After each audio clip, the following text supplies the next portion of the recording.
The blizzard came early that December, as if winter itself had grown impatient with autumn's lingering warmth.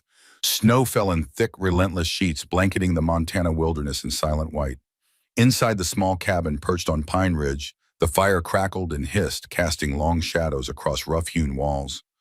Grace Sullivan gripped the edge of the bed, her knuckles white face contorted in pain.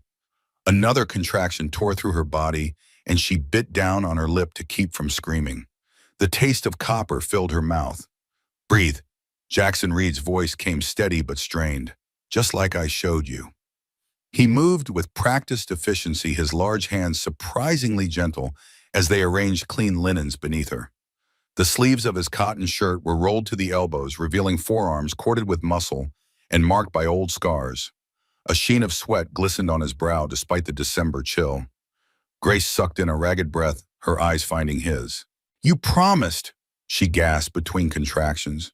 "You promised you wouldn't let me go like Sarah." Something flickered across Jackson's face, pain, remembrance, fear gone as quickly as it appeared. He nodded once, jaw set with determination. "I won't fail. Not this time." Outside, the wind howled like a wounded animal, rattling the cabin's windows. The storm had sealed them off from the world, from help, from escape.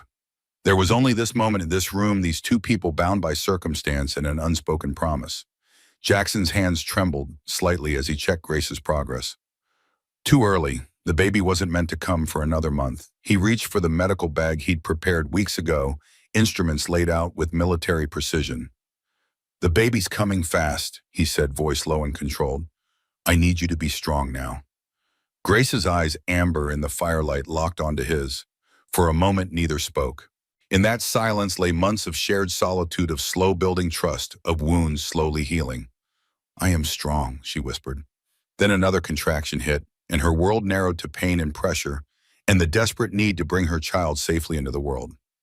As Grace labored through the night outside, the snow continued to fall, erasing tracks, covering secrets, offering the clean slate of a new beginning.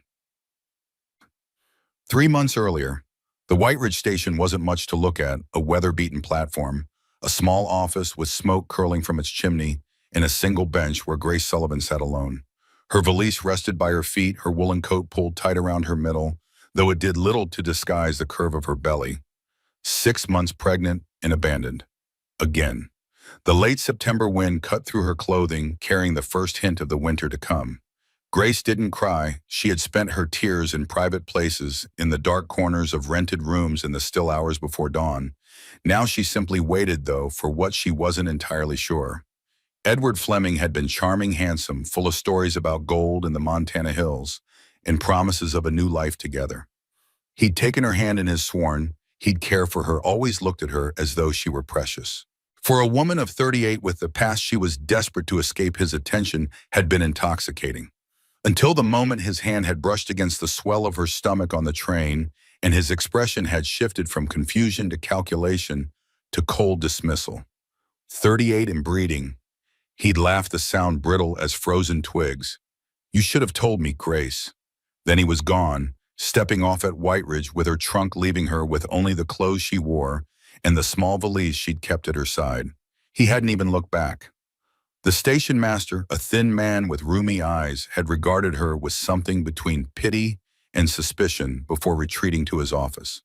The last train had departed hours ago. Night was falling, the temperature dropping with each passing minute. Grace pulled a worn leather pouch from her coat pocket, fingers finding comfort in the familiar objects inside: thimbles, needles, a small pair of silver scissors that had belonged to her mother. At the bottom lay a folded piece of unfinished embroidery, wildflowers half completed around the words, "Freedom Comes." The rest remained unstitched, her mother's final work left undone when death had taken her 5 years ago. An emancipated slave who had built a life from nothing, Esther Sullivan had taught her daughter two things: how to sew with precision that rich white ladies would pay handsomely for, and how to endure when the world offered nothing but cruelty. Grace ran her thumb over the embroidery, drawing strength from the connection to her mother. She would not break. Not again. Not after surviving Charles. The thought of her husband sent a shiver through her that had nothing to do with the cold. Charles Porter, respected Philadelphia politician, pillar of society, and behind closed doors, a monster whose rage left bruises in places her high neck dresses could hide. The kind of man who smiled for photographs while his fingernails dug crescents into her arm. Grace had planned her escape meticulously, waiting until Charles left for a 2-month campaign tour before disappearing. She hadn't planned on discovering her pregnancy weeks later. Hadn't planned on meeting Edward. Hadn't planned on ending up alone at a desolate train station in Montana with night falling and nowhere to go. The crunch of boots on gravel pulled her from her thoughts. A tall figure emerged from the gathering darkness, moving with the careful, measured steps of someone accustomed to harsh terrain. His face was mostly hidden beneath the brim of a worn hat, a thick beard covering his jaw. He carried a rifle in one hand, a leather satchel in the other. Grace straightened her spine, one hand moving protectively to her middle, the other tightening around the handle of her valise. She had learned the hard way to be wary of men who appeared from shadows. He stopped several paces away, regarding her silently. In the dim light from the station house window, she could make out eyes the color of steel set in a weathered face. "Station's closing," he said, voice rough as if unused to speaking. "Storm coming." Not a threat, just a statement of fact. Still, Grace didn't move. "I'm aware," she replied, keeping her voice steady despite the cold that had settled into her bones. The man shifted his gaze, moving from her face to her rounded middle, then back again. No judgment in his look, just assessment. "You waiting for someone?" A bitter laugh almost escaped her lips. "No," she said simply. "Not anymore." He nodded once, seeming to understand more than she'd said. He glanced at the darkening sky where heavy clouds promised snow by morning. "Name's Jackson Reed," he said after a long silence. "Got a cabin up on Pine Ridge. It's warm. Got food." Grace studied him, searching for the trap in his words, the hidden cost of such an offer. She'd learned that men rarely gave without expecting something in return. "Why would you help me?" she asked directly. His shoulders rose and fell in a slight shrug. "Nobody should die of cold when there's shelter to be had." Die of cold.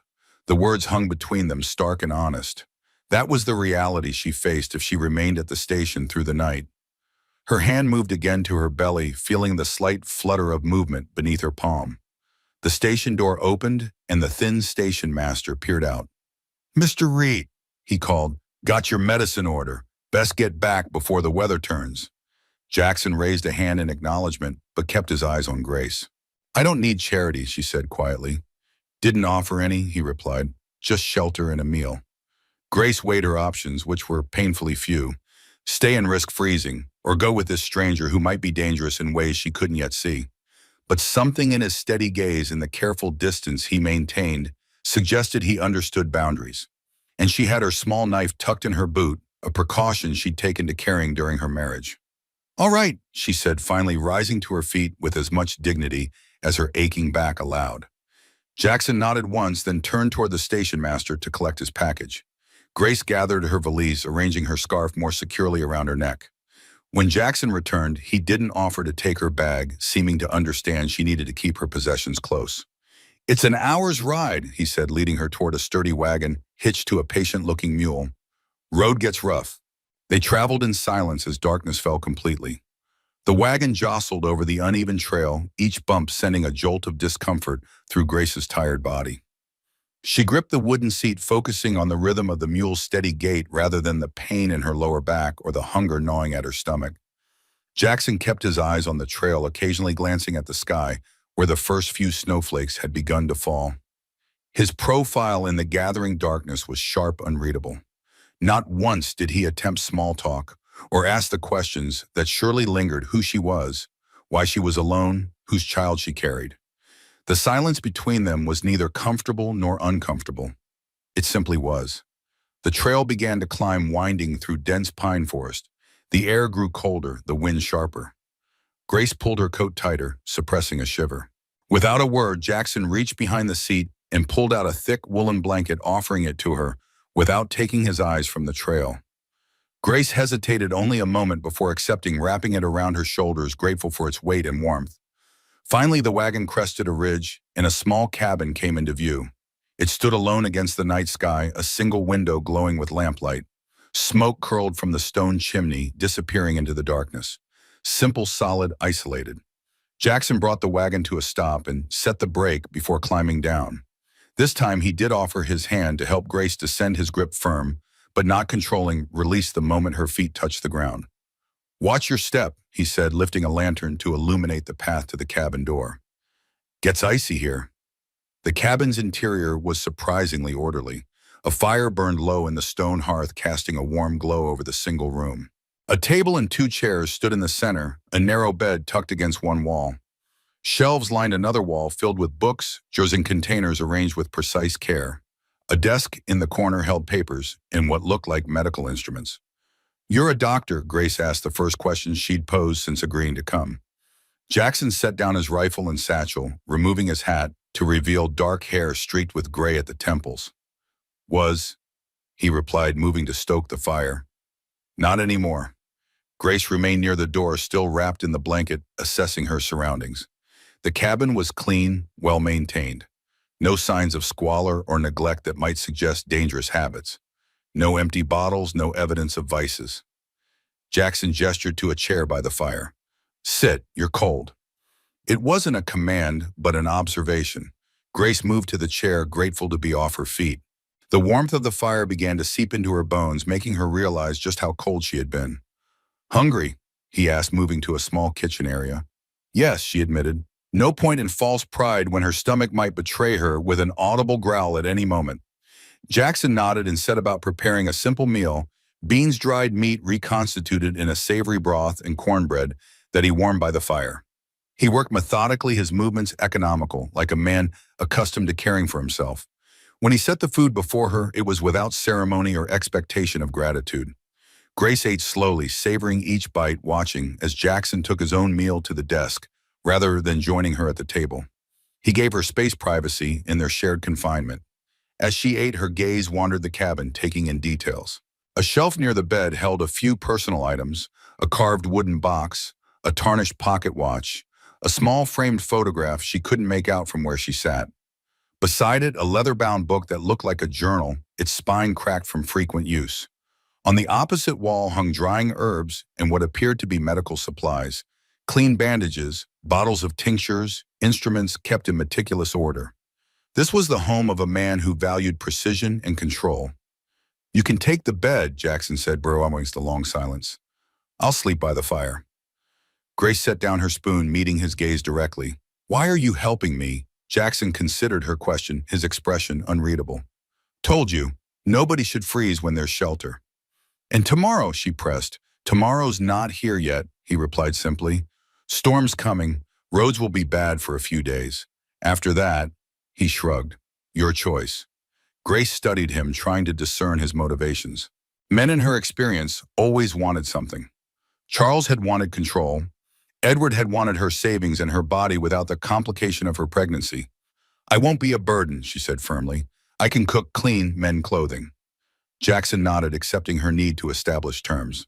"Fair enough." After dinner, he showed her where to find water for washing a screen she could use for privacy, clean linens for the bed. His movements were careful, deliberate, maintaining distance without making it obvious he was doing so. As Grace prepared for sleep, exhaustion weighing her limbs, she noticed Jackson taking a book from the shelf and settling in the chair by the fire, angling the lamp to read. The cabin fell into silence, broken only by the occasional turn of a page or pop from the fire. She slipped beneath the blankets, her body grateful for the softness of a real bed after days of uncomfortable travel. The pillowcase smelled of pine and wood smoke, clean but unfamiliar. She kept her small knife within reach, a habit too ingrained to break even in this strange truce. Just before sleep claimed her, Grace's gaze fell on the photograph she could now see from the bed. A woman with dark hair and serious eyes stood beside a young girl, perhaps 5 or 6, with the same somber expression. Both wore the formal, stiff poses common in photographs, yet there was something in the way the woman's hand rested on the child's shoulder that spoke of tenderness. Beside the photograph lay the journal she'd noticed earlier. Its cover was worn smooth from handling, its pages marked with slips of paper. The title, embossed in fading gold letters, read, "Advances in Obstetrical Medicine." Grace's hand moved to her belly as understanding dawned. The former doctor, the book's subject, the photo of a woman and child no longer present. Pieces began to form a picture, one she recognized all too well: loss. This man knew grief as intimately as she knew fear. With that realization came not comfort exactly, but a certain easing of tension. Jackson Reed had demons of his own. He wasn't looking to create new ones by harming her. She closed her eyes, allowing herself to relax for the first time in months. Outside, the wind picked up, carrying the first real snow of winter, covering tracks and erasing the path that had led her here to this strange sanctuary in the wilderness. Morning arrived with pale light filtering through frost-covered windows. Grace woke to the smell of coffee and the quiet sounds of movement. She remained still for a moment, orienting herself to unfamiliar surroundings, the events of the previous day returning in stages. Jackson stood at the stove, his back to her, preparing what smelled like oatmeal. He'd already dressed for the day, his movements suggesting he'd been awake for some time. Outside, snow fell steadily, transforming the world into shades of white and gray. Grace rose quietly, smoothing her rumpled dress as best she could, painfully aware of her disheveled appearance. She'd slept in her clothes, unwilling to unpack her few possessions in what might be only temporary lodging.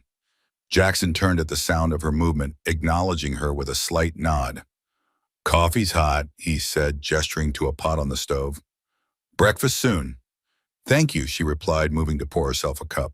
The warmth of the mug between her palms was welcome, the rich aroma, a small luxury she hadn't expected. They ate in the same silence that had characterized their interaction thus far, but it felt less strained in the light of day. Through the window, Grace could now see the full extent of the cabin's isolation. Pine-covered hills stretched in all directions, the nearest sign of other human habitation, a thin column of smoke rising from what must be the town miles away. "How long have you lived here?" she asked, finally breaking the silence. Jackson looked up from his bowl, seeming to weigh whether to answer. 5 years, he said after a moment. "Alone?" A shadow crossed his face. "Yes." Grace nodded, not pressing further. She understood boundaries, the need for privacy around certain wounds.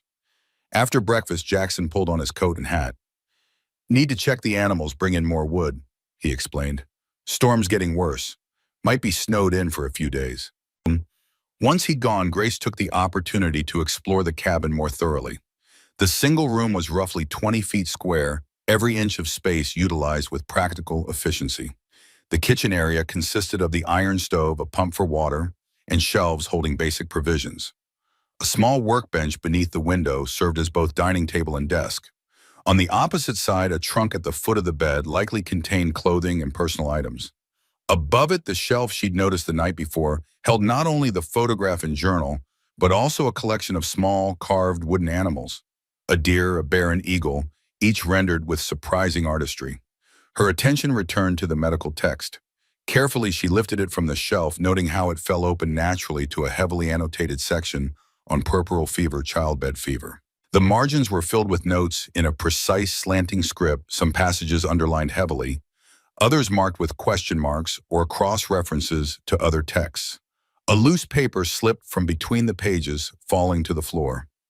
Grace bent awkwardly to retrieve it, her pregnancy making the movement cumbersome.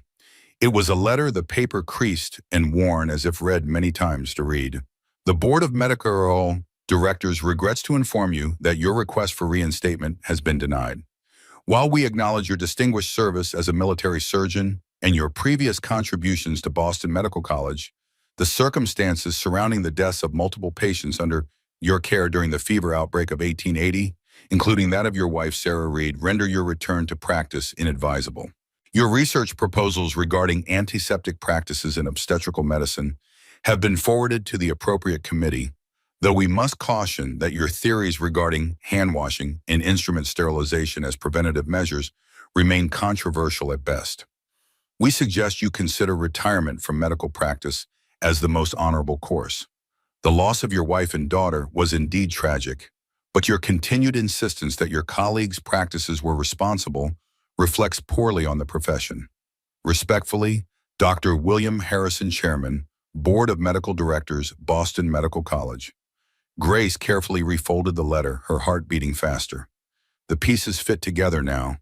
The medical texts, the careful notes, the absent family, the self-imposed exile.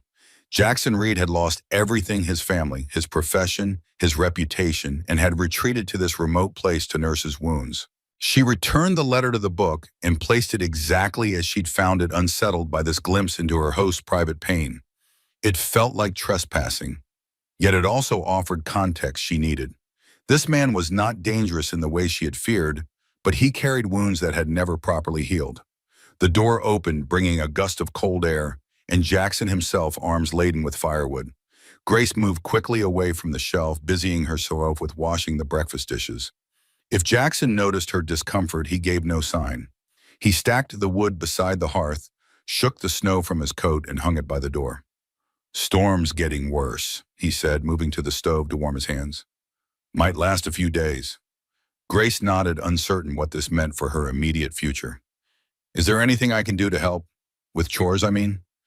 Jackson seemed to consider this, his eyes taking in her pregnant state, assessing limitations.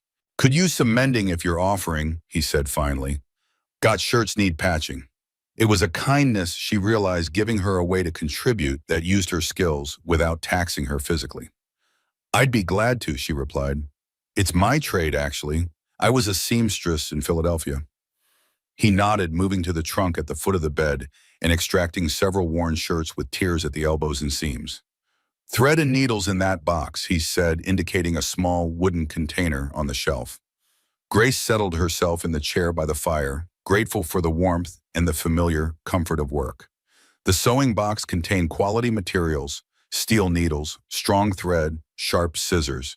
She selected what she needed and began the methodical work of mending. Jackson returned to his desk, where he pulled out what appeared to be a logbook and began making entries. The scratch of his pen and the crackle of the fire created a soothing backdrop to the silent industry that filled the afternoon. As she worked, Grace allowed herself to consider her situation more fully. She was effectively stranded, at least until the storm passed. Even then, her options were limited. She had little money, no connections in this territory, and her advancing pregnancy would soon make travel difficult, if not impossible. Charles would be looking for her by now. He would have returned from his campaign tour to find her gone, and his rage would be terrible. He had resources, connections. If he discovered she was carrying his child, his determination to find her would only intensify. A male heir would secure his political legacy, something he had spoken of often. The thought sent a chill through her that had nothing to do with the weather. She looked up to find Jackson watching her, his expression unreadable. "You're afraid," he said simply. It wasn't a question, but Grace felt compelled to answer anyway. "Yes," he nodded, as if her admission confirmed something he had already suspected. Of what's coming or what's behind? The directness of the question startled her. "Both," she admitted after a moment. Jackson's gaze was steady, assessing, but not intrusive. "The man who left you at the station—" "One of them," she replied, her needle continuing its steady rhythm through the fabric. "And the other," Grace's hand stilled. "My husband." Something flickered in Jackson's eyes, understanding perhaps, or recognition of a familiar darkness. "He looking for you?" "Yes." The word came out barely above a whisper. Jackson nodded once, returning his attention to his logbook. "Hard to find someone in these mountains," he said after a moment, "especially in winter." It wasn't an offer of protection, not exactly. But in his matter-of-fact assessment, Grace felt the first tendrils of hope take root. Perhaps here, in this remote place with this taciturn man, she could disappear long enough to deliver her child safely, to make a plan for their future. "I can stay until the baby comes," she asked, the question hanging between them. Jackson looked up, his expression somber. "Cabin's warm. Got food enough. Your choice." It wasn't enthusiasm, but it was permission. Grace nodded, returning to her mending with renewed focus. "Thank you." The afternoon wore on, the storm intensifying outside. Jackson eventually rose and prepared a simple dinner: venison stew that had been simmering at the back of the stove, cornbread warmed by the fire. They ate together at the small table, the silence between them now more companionable than strained. After dinner, Jackson surprised her by retrieving a checkerboard from a shelf and setting it on the table. "Used to play," he said by way of explanation. "If you'd like." Grace found herself smiling for the first time in what felt like months. "I would," she replied. They played 2 games, neither speaking much beyond the necessities of the game itself. Grace won the first, Jackson the second. As he put the board away, Grace noticed the hint of what might have been a smile tugging at the corner of his mouth. That night, as she settled into bed, Grace felt a cautious sense of peace. Outside, the storm howled, sealing them in their unlikely sanctuary. Inside, the fire burned steadily, casting a warm glow over the cabin, where 2 damaged people had found, if not connection, then at least a momentary ceasefire in their respective battles. She placed her hand on her belly, feeling the child within stir. "We're safe for now," she whispered, too low for Jackson to hear from his place by the fire. And that's enough to start with. Days stretched into weeks, and slowly a routine emerged.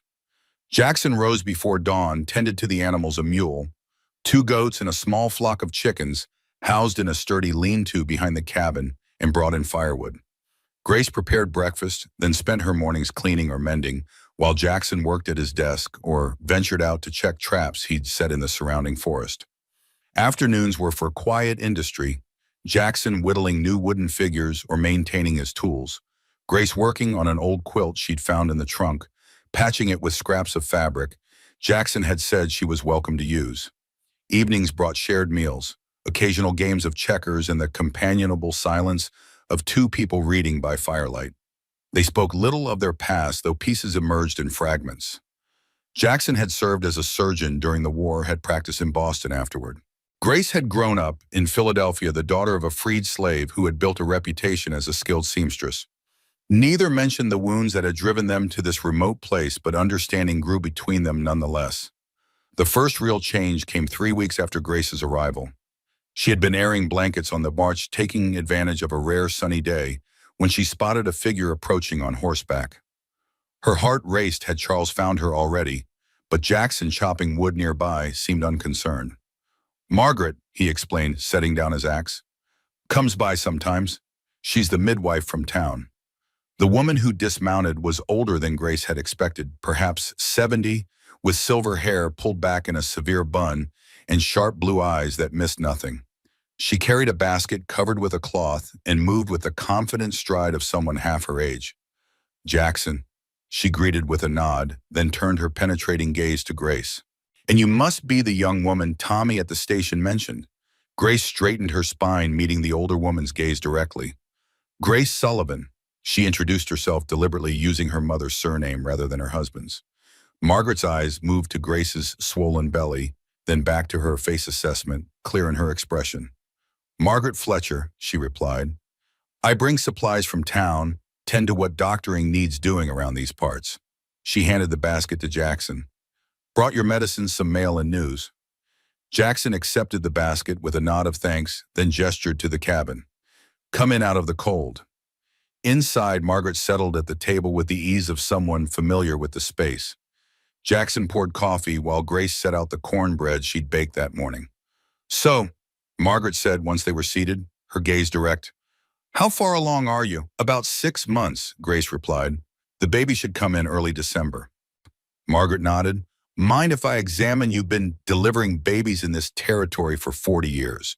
Like to know what I'm walking into."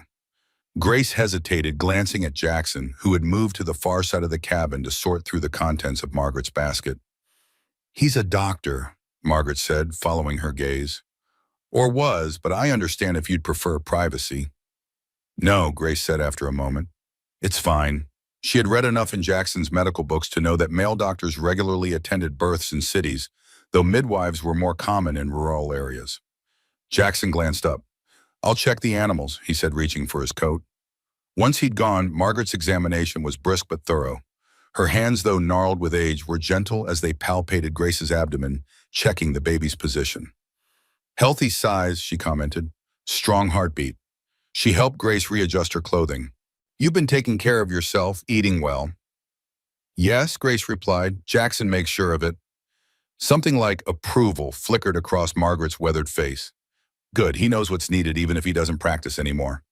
She settled back in her chair, studying Grace. "So what brings a city woman to White Ridge alone and in your condition?" The directness of the question caught Grace off guard. She considered deflecting, but recognized that in this isolated place, trust might be necessary for survival. "I was running from my husband," she admitted. "He's not a kind man." Margaret nodded, unsurprised. "Rarely are, in my experience." She sipped her coffee. "Does he know about the child?" "No," Grace replied. "I didn't know myself when I left. I met a man on the train, Edward Fleming. He promised a new start. Then he discovered I was pregnant and abandoned me at the station." "Men," Margaret said with a snort of disgust, "always making promises their character can't cash." She set down her cup, fixing Grace with a penetrating look. And Jackson, how does he fit into your plans? He doesn't, Grace said quickly. He offered shelter when I had nowhere else to go. I'm grateful, but I don't expect anything more. Margaret studied her for a long moment, then nodded, apparently satisfied. Jackson's a good man, she said finally. Broken, but good. Lost his wife and daughter to childbed fever 5 years ago. Couldn't save them, though God knows he tried. Grace's hand moved instinctively to her belly. I know, she said softly. I saw the photograph. And his medical books. Still studies, Margaret confirmed. Believes doctors are killing women by not washing their hands between patients. Got him laughed out of Boston, but he's right. She leaned forward, her voice dropping. I've been delivering babies since before the war. Started washing my hands with lye soap after every birth when my own daughter died of fever. Haven't lost a mother to infection since. The door opened, admitting Jackson in a gust of cold air. He stamped his boots clean of mud before entering, his gaze moving between the two women, assessing.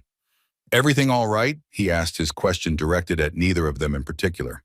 Mother and child are healthy, Marguerite reported, but she'll need watching as the time gets closer. First babies can be troublesome. Jackson nodded, his expression giving away nothing of his thoughts. I'll keep an eye. Margaret rose, gathering her shawl around her shoulders. I should get back before dark. Roads are getting worse with the weather. She turned to Grace. I'll come by again in a few weeks, see how you're progressing. As Jackson walked Margaret to her horse, Grace remained by the window watching their interaction. Though she couldn't hear their words, there was an ease between them that suggested long acquaintance and mutual respect. When Jackson returned, he moved to the basket Margaret had brought, unpacking jars of medicine, letters, and a small package wrapped in brown paper.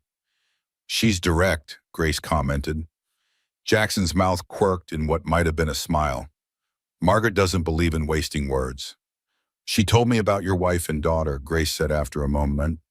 I'm sorry. Jackson's hand stilled his back to her. For a long moment he didn't speak. When he finally turned, his expression was carefully controlled.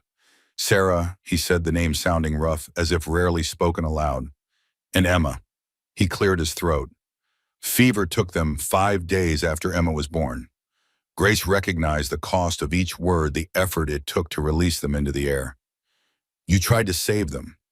It wasn't a question, but Jackson nodded once his gaze fixed on some middle distance. Wasn't enough. The simplicity of the statement contained volumes of grief, guilt, rage, emotions Grace recognized all too well. She didn't offer platitudes or reassurances. There were none that wouldn't sound hollow. Instead, she said, that's why you study. To understand what happened. To prevent it happening again, he corrected, his voice low but intense. Doctors are killing women with dirty hands and instruments. The medical board wouldn't listen. Called my theories controversial. Said I was deranged with grief. The bitterness in his voice revealed the depth of the wound, not just the loss of his family, but the dismissal of his professional judgment, the rejection by his peers. You came here to practice your methods, Grace realized. With Margaret. Jackson nodded. She was willing to listen, to try. We haven't lost a mother to fever in this county in 4 years. Grace's hand rested on her belly where the child within shifted and turned. Thank you, she said quietly, for telling me. Jackson met her gaze, something vulnerable and fierce in his eyes. I won't let it happen to you.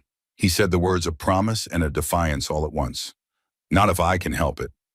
In that moment, something shifted between them, not romance, not even friendship exactly, but a deeper understanding.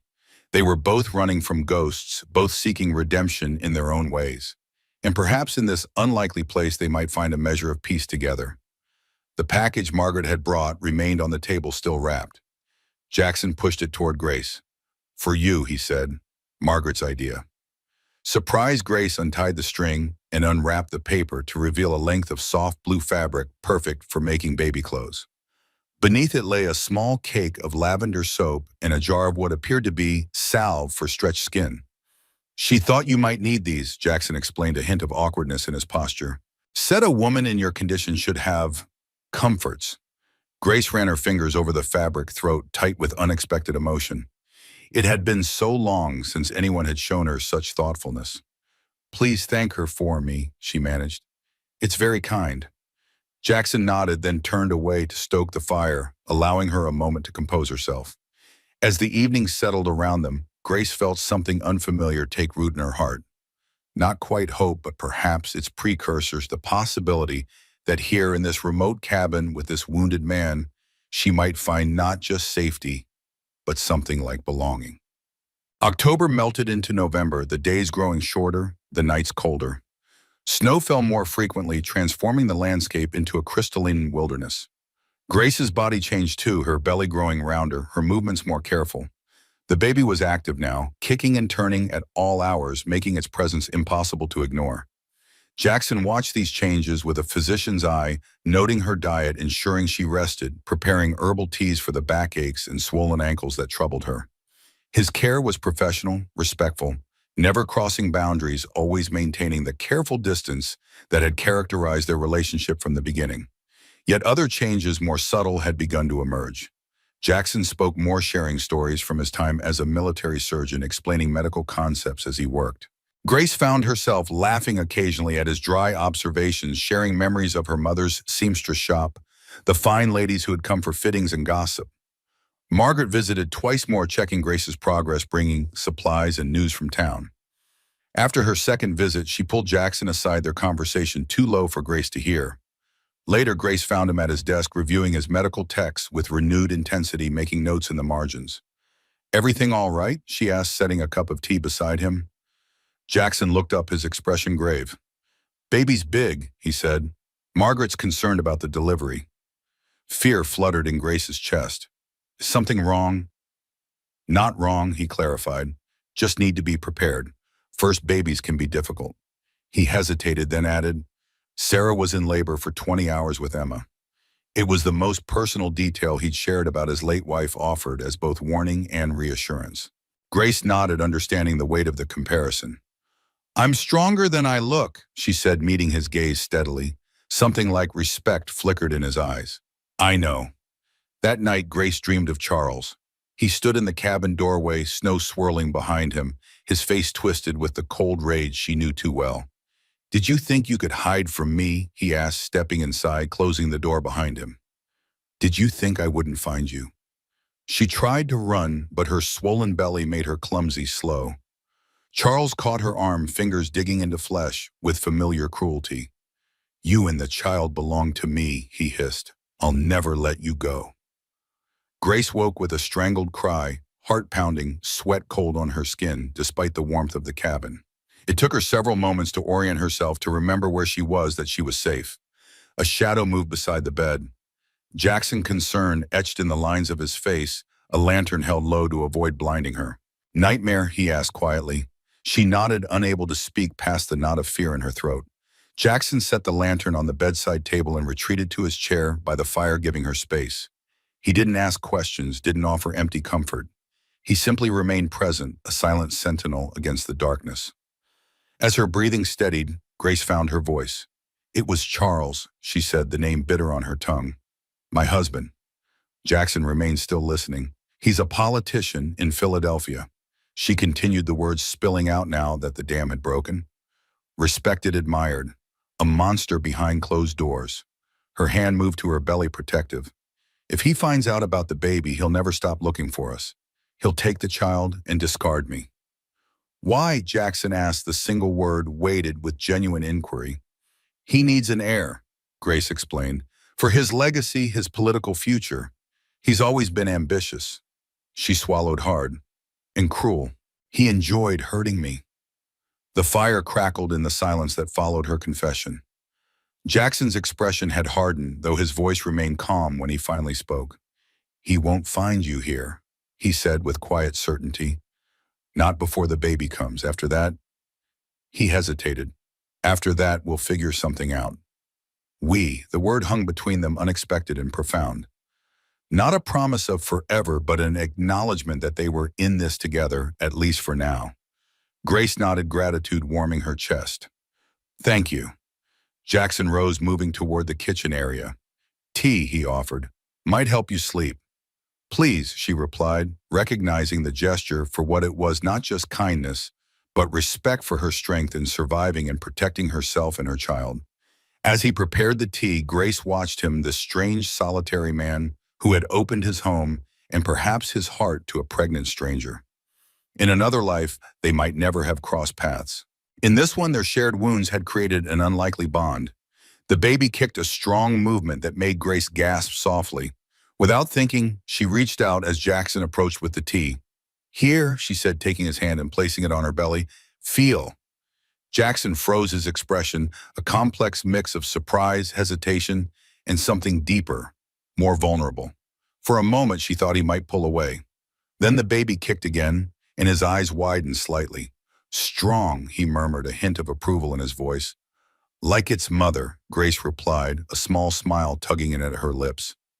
Jackson's gaze met hers, and for the first time since she'd met him, she saw the ghost of a real smile cross his face. "Yes," he agreed, "exactly like its mother." He withdrew his hand, passing her the tea, but something had shifted between them. A boundary crossed, a connection deepened.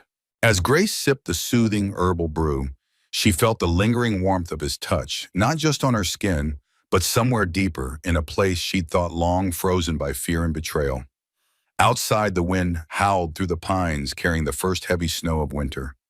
Inside, two broken people sat in companionable silence, watching the fire burn low, each contemplating the strange turns of fate that had brought them to this moment of unexpected peace. The first week of December brought the heaviest snowfall yet, blanketing the cabin and surrounding forest in 3 feet of pristine white. The world beyond the windows seemed to hold its breath, muffled and still. Inside, Grace moved with increasing difficulty, her body unwieldy, the baby pressing down, now preparing for birth.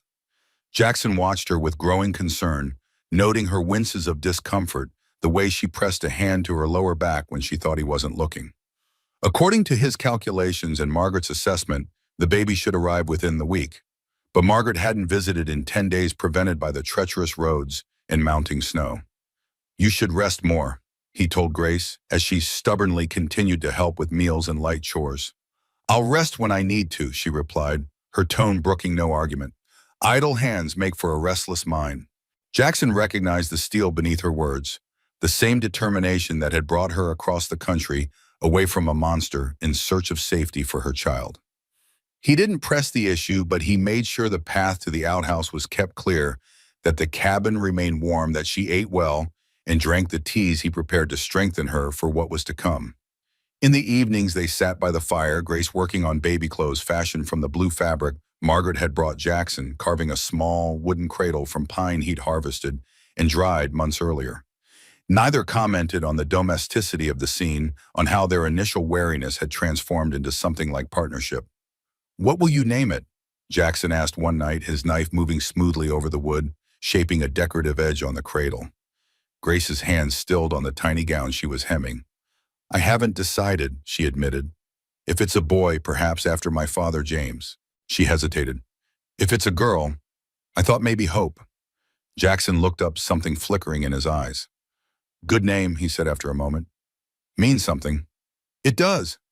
She agreed, not elaborating on the hours she'd spent contemplating her future, her child's future, the hope she dared not name aloud, that they might find a permanent place of safety, perhaps even happiness. They fell back into comfortable silence, the only sounds the crackle of the fire, the scrape of Jackson's knife against wood, the soft sigh of fabric as Grace pulled thread through it. Outside, the wind picked up, rattling the windows, a reminder of the harsh world beyond their sanctuary. Later that night, as Grace settled into bed, a sharp pain lanced through her abdomen. She gasped, one hand clutching the blanket, the other pressed to her belly. The pain subsided after a moment, but it left her breathless, aware that the time was drawing near. Jackson, still at his desk reviewing medical texts, looked up sharply. "Contraction?" he asked, his voice carefully neutral. Grace nodded, not trusting herself to speak until the echo of pain had fully receded. "I think so," she managed finally, "but it's past now." He rose, moving to the bedside with the professional demeanor she'd come to recognize, his doctor's mask, as she thought of it. "May I?" he asked, gesturing to her abdomen. At her nod, he placed his hands on her belly, feeling the tightness of the muscles, the position of the baby. His touch was impersonal, clinical, yet there was a gentleness to it that belied his gruff exterior. "Could be practice contractions," he said after a moment. "Body preparing. or could be the start of labor. Early yet to tell, he stepped back, his expression thoughtful. Try to sleep. Wake me if they become regular or more painful. Grace nodded, settling back against the pillows. She doubted she'd sleep much, too aware now of her body's signals, the weight and pressure of the child within. Jackson returned to his desk, but she noticed he didn't resume reading. Instead, he began organizing instruments, laying out clean cloths, preparing as if for battle. The night passed slowly. Grace dozed fitfully, waking to occasional twinges that never developed into the regular pattern of true labor. By morning, the pains had subsided, leaving her tired but relieved for the reprieve. Jackson, who had eventually moved to his chair by the fire but hadn't appeared to sleep, observed her with a physician's careful eye as she rose and prepared breakfast. False alarm, she said, attempting a smile that didn't quite reach her eyes. He nodded, though his expression remained watchful. Common near the end. In body rehearsing. The day passed quietly, Grace moving more slowly than usual, but determined to maintain their routine. Jackson chopped extra wood, filled every available container with water, and checked his medical supplies 3 times. Preparations without acknowledgement of what they were preparing for.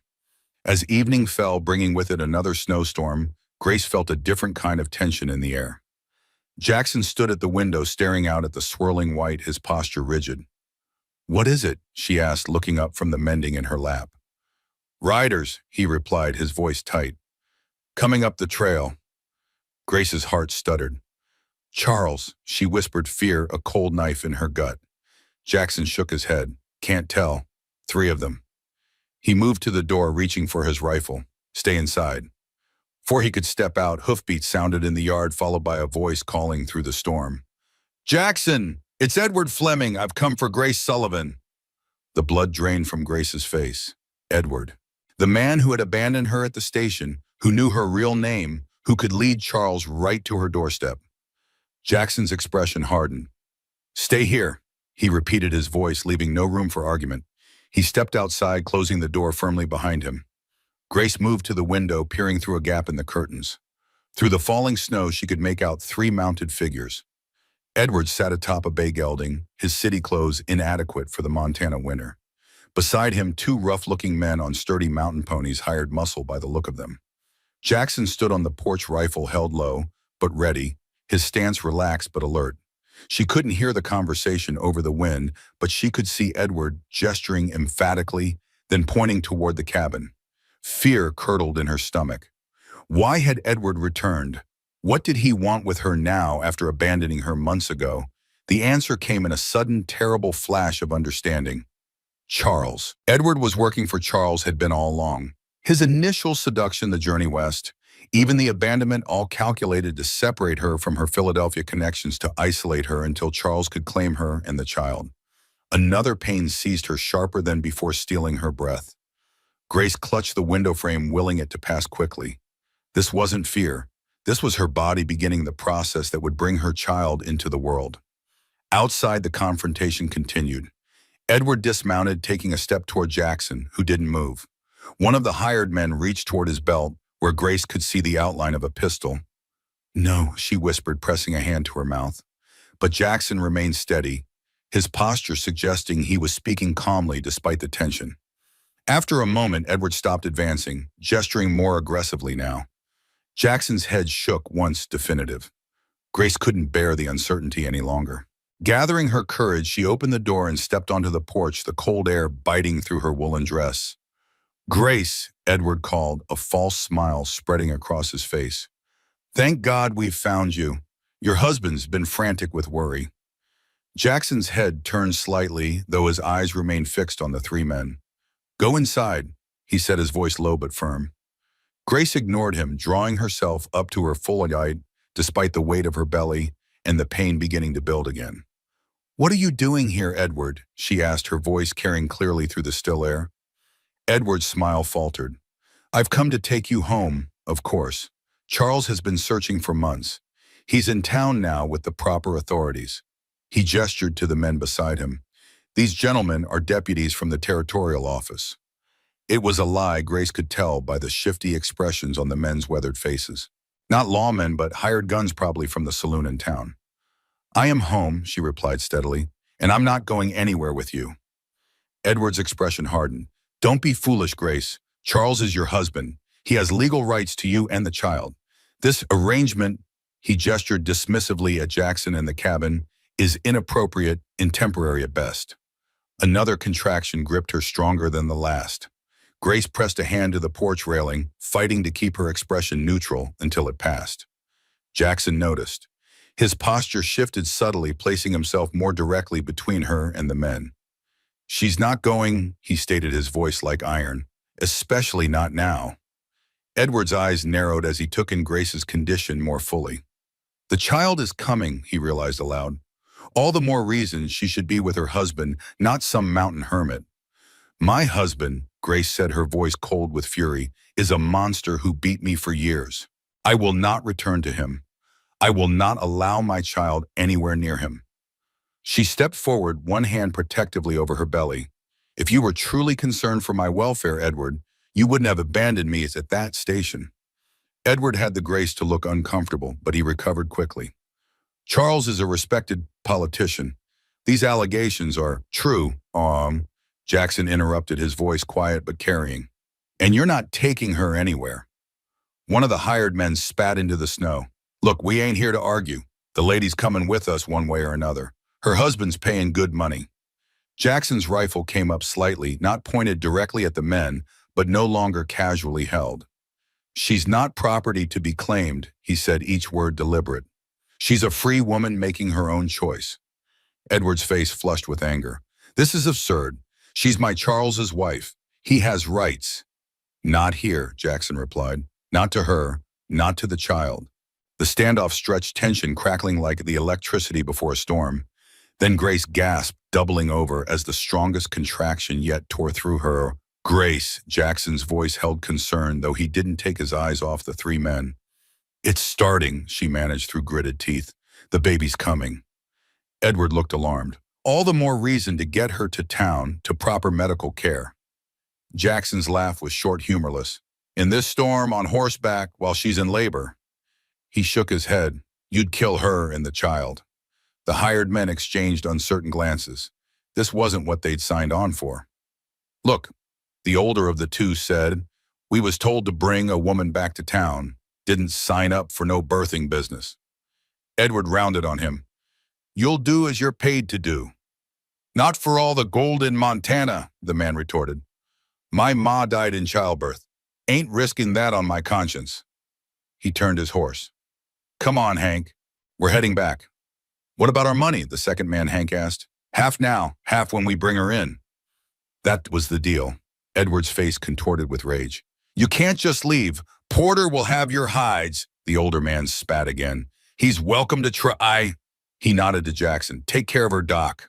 With that, the two men turned their horses and rode back down the trail, disappearing into the swirling snow. Edward remained, his expression a mixture of fury and calculation. This isn't over, he said finally.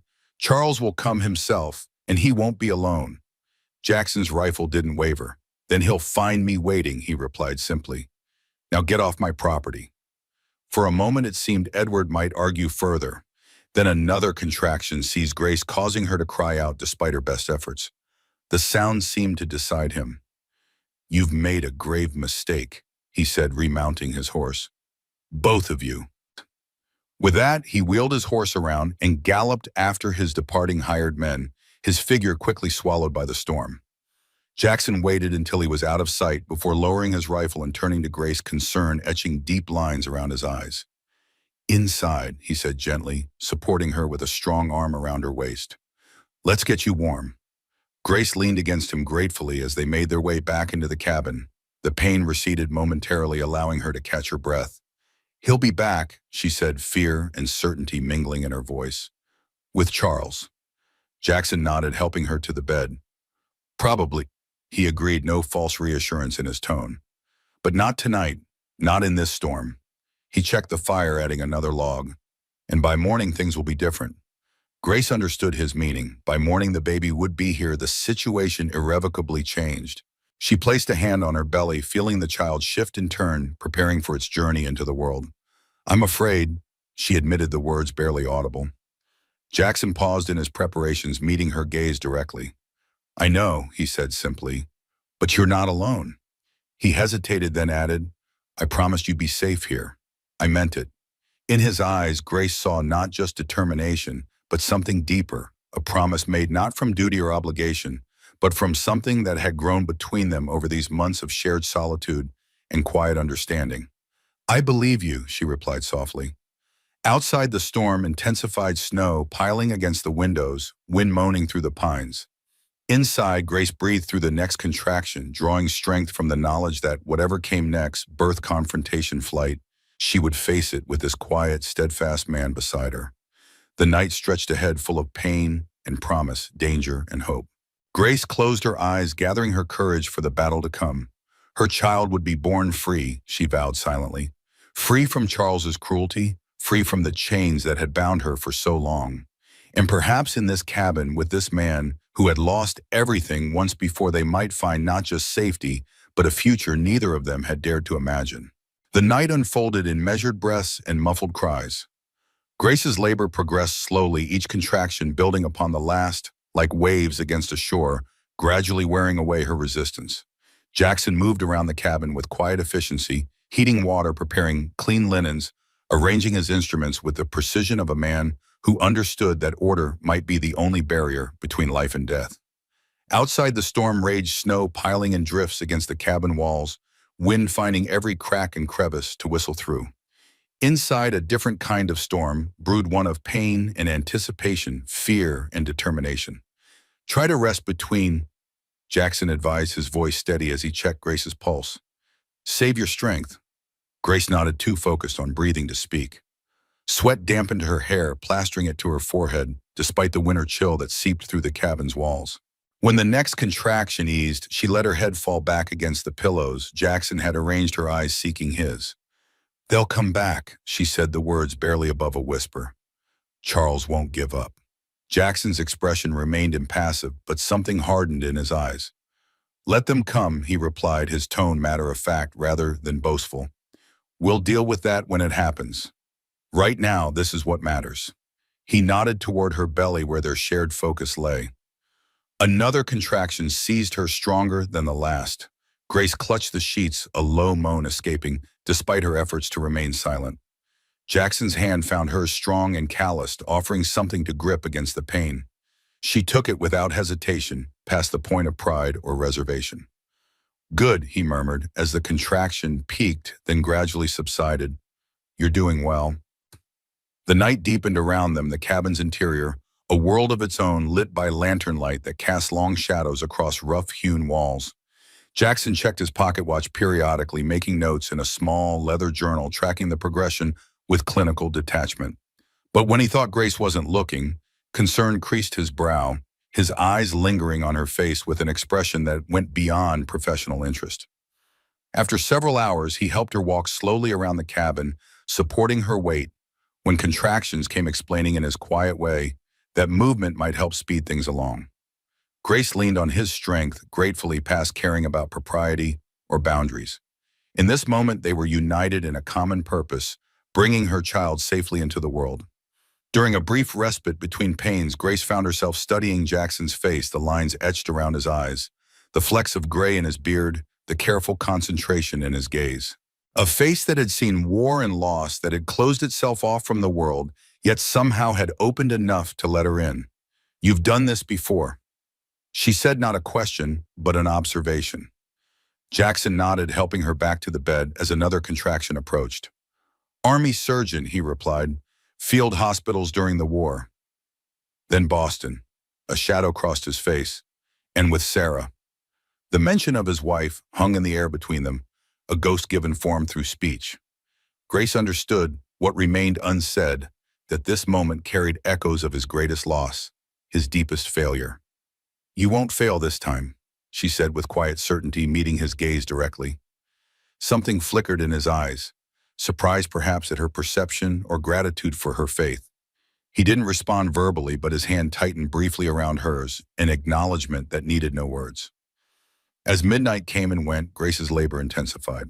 The contractions grew closer together, each one more powerful than the last, leaving her gasping and trembling in their wake. Jackson's demeanor shifted subtly, becoming more focused, his movements more deliberate. He washed his hands thoroughly with lye soap, an action Grace had seen him perform countless times over the months, but now understood the vital importance of. Almost time, he said, arranging clean towels and instruments beside the bed. The babies moved down. Grace nodded, gathering her strength for what was to come. Fear and anticipation mingled in her chest, making her heart race. This was the moment she had both dreaded and longed for, the culmination of months of uncertainty, the beginning of a new chapter she could scarcely imagine. "I need to check your progress," Jackson said, his tone professional but gentle. "May I?" At her nod, he examined her with clinical efficiency, his touch impersonal yet respectful. His expression remained carefully neutral, but Grace caught the slight furrow of his brow, the momentary tightening of his jaw. "What is it?" she asked between ragged breaths. Jackson hesitated, then met her gaze directly. "Baby's turned slightly," he explained. "Not ideal, but not dangerous yet. When the next contraction comes, I need you to change a position. It might help." Grace followed his instructions, turning onto her side, then to her hands and knees as he directed, fighting through pain that seemed to tear her apart from the inside. Jackson's voice remained steady, guiding her through each adjustment, each new wave of agony. Outside, the wind howled a counterpoint to Grace's muffled cries. The fire burned low in the hearth, casting the cabin in a warm, flickering glow. Time lost meaning, measured only in the space between contractions and Jackson's quiet words of encouragement, in the gradual progress of new life forcing its way into the world. "I can't," Grace gasped after a particularly brutal contraction, tears streaming down her face. "I can't do this." "You can," Jackson replied, his voice firm but kind. "You're stronger than you know." He wiped her brow with a cool cloth, his eyes holding hers. "Almost there now, I can see the head." Something in his tone gave her strength, not false encouragement, but honest assessment from a man who had seen the worst and still believed in possibility. Grace drew a deep breath, gathering her remaining courage for the final push. "Now," Jackson instructed, as the next contraction will. "Wishnu." Grace bore down with all her might, a primal sound torn from her throat pain, transcending into something beyond agony, beyond endurance. And then suddenly release a sensation of emptying, of transformation. A moment of silence, breathless and eternal. Then piercing the quiet, a cry thin and indignant, the first protest of a new life against the cold reality of existence. Jackson moved quickly, his hands sure as they received the tiny slippery form. "A girl," he said, his voice rough with an emotion Grace had never heard from him before. "You have a daughter." He placed the squalling infant on Grace's chest, still attached by the cord that had nourished her these long months. Grace stared down at the red, wrinkled face, the tiny fists waving in outrage, and felt her heart expand in her chest until she thought it might burst. "Hello," she whispered, running a trembling finger along a perfect miniature cheek. "Hello, Hope." Jackson worked efficiently to deliver the afterbirth, to tie and cut the cord to ensure both mother and child were stable. But his eyes kept returning to the baby. Something like wonder in his expression, quickly masked whenever Grace glanced his way. "She's strong," he said as he helped Grace clean and swaddle the infant. "Good lungs, good color." Simple statements of fact, yet Grace heard the relief behind them, the professional assessment tinged with personal investment. This birth, unlike the one that had haunted him for 5 years, had ended well. Not a redemption perhaps, but a step toward healing. The storm outside had begun to abate, the wind's howl diminishing to a mournful sigh. Dawn wasn't far off, pale light beginning to seep around the edges of the curtains. Grace cradled her daughter close, marveling at the perfect miniature features, the surprising strength in the tiny fingers that wrapped around her own. Jackson finished his work, washing his hands thoroughly, before stoking the fire back to full strength. He moved with the careful quietness of someone trying not to disturb a moment of reverence. "You should rest," he said, setting a cup of water within Grace's reach. "Both of you." Grace looked up, meeting his gaze. "Thank you," she said simply, the words inadequate for what she felt, but all she had to offer. Jackson nodded once, a slight flush creeping up his neck. "Did what needed doing," he replied, his typical understatement. But as he turned away, Grace caught something in his expression, a softness, a vulnerability quickly hidden. And she understood that this night had changed something fundamental between them, had forged a connection that went beyond their careful partnership of the past months. Her eyelids grew heavy, exhaustion claiming her now that the ordeal was over. She settled deeper into the pillows, hope nestled securely against her chest, their heartbeats finding a shared rhythm. Sleep came swiftly, dreamless and deep. When Grace woke, the cabin was filled with the diffuse light of mid-morning. She blinked disoriented momentarily, then felt the warm weight against her chest and remembered. Hope, her daughter, born in the night safe and whole. She glanced around the cabin, finding Jackson seated at his desk, writing in what appeared to be his medical journal. He looked up at her movement, setting down his pen and approaching the bed with quiet steps. How are you feeling? He asked, his clinical gaze assessing her for signs of fever or other complications. Sore, Grace admitted, but well enough. She glanced down at Hope, still sleeping peacefully. She's beautiful, isn't she? Jackson's expression softened as he looked at the infant. Yes, he agreed simply. He helped Grace sit up, arranged pillows behind her back, brought fresh water and a simple breakfast of porridge sweetened with honey. Small kindnesses offered without fuss or expectation. When Hope began to stir, fussing with hunger, he turned away to give Grace privacy as she navigated the unfamiliar territory of nursing. The storm's passed, he commented, looking out the window where sunlight sparkled on fresh snow. Roads will be passable by tomorrow, most likely. The statement hung between them, laden with unspoken implications. Passable roads meant Margaret might visit, bringing welcome supplies and experienced help. But they also meant Charles and Edward could return, bringing with them threats to the fragile peace they'd established. What will we do? Grace asked quietly, her arms tightening instinctively around Hope.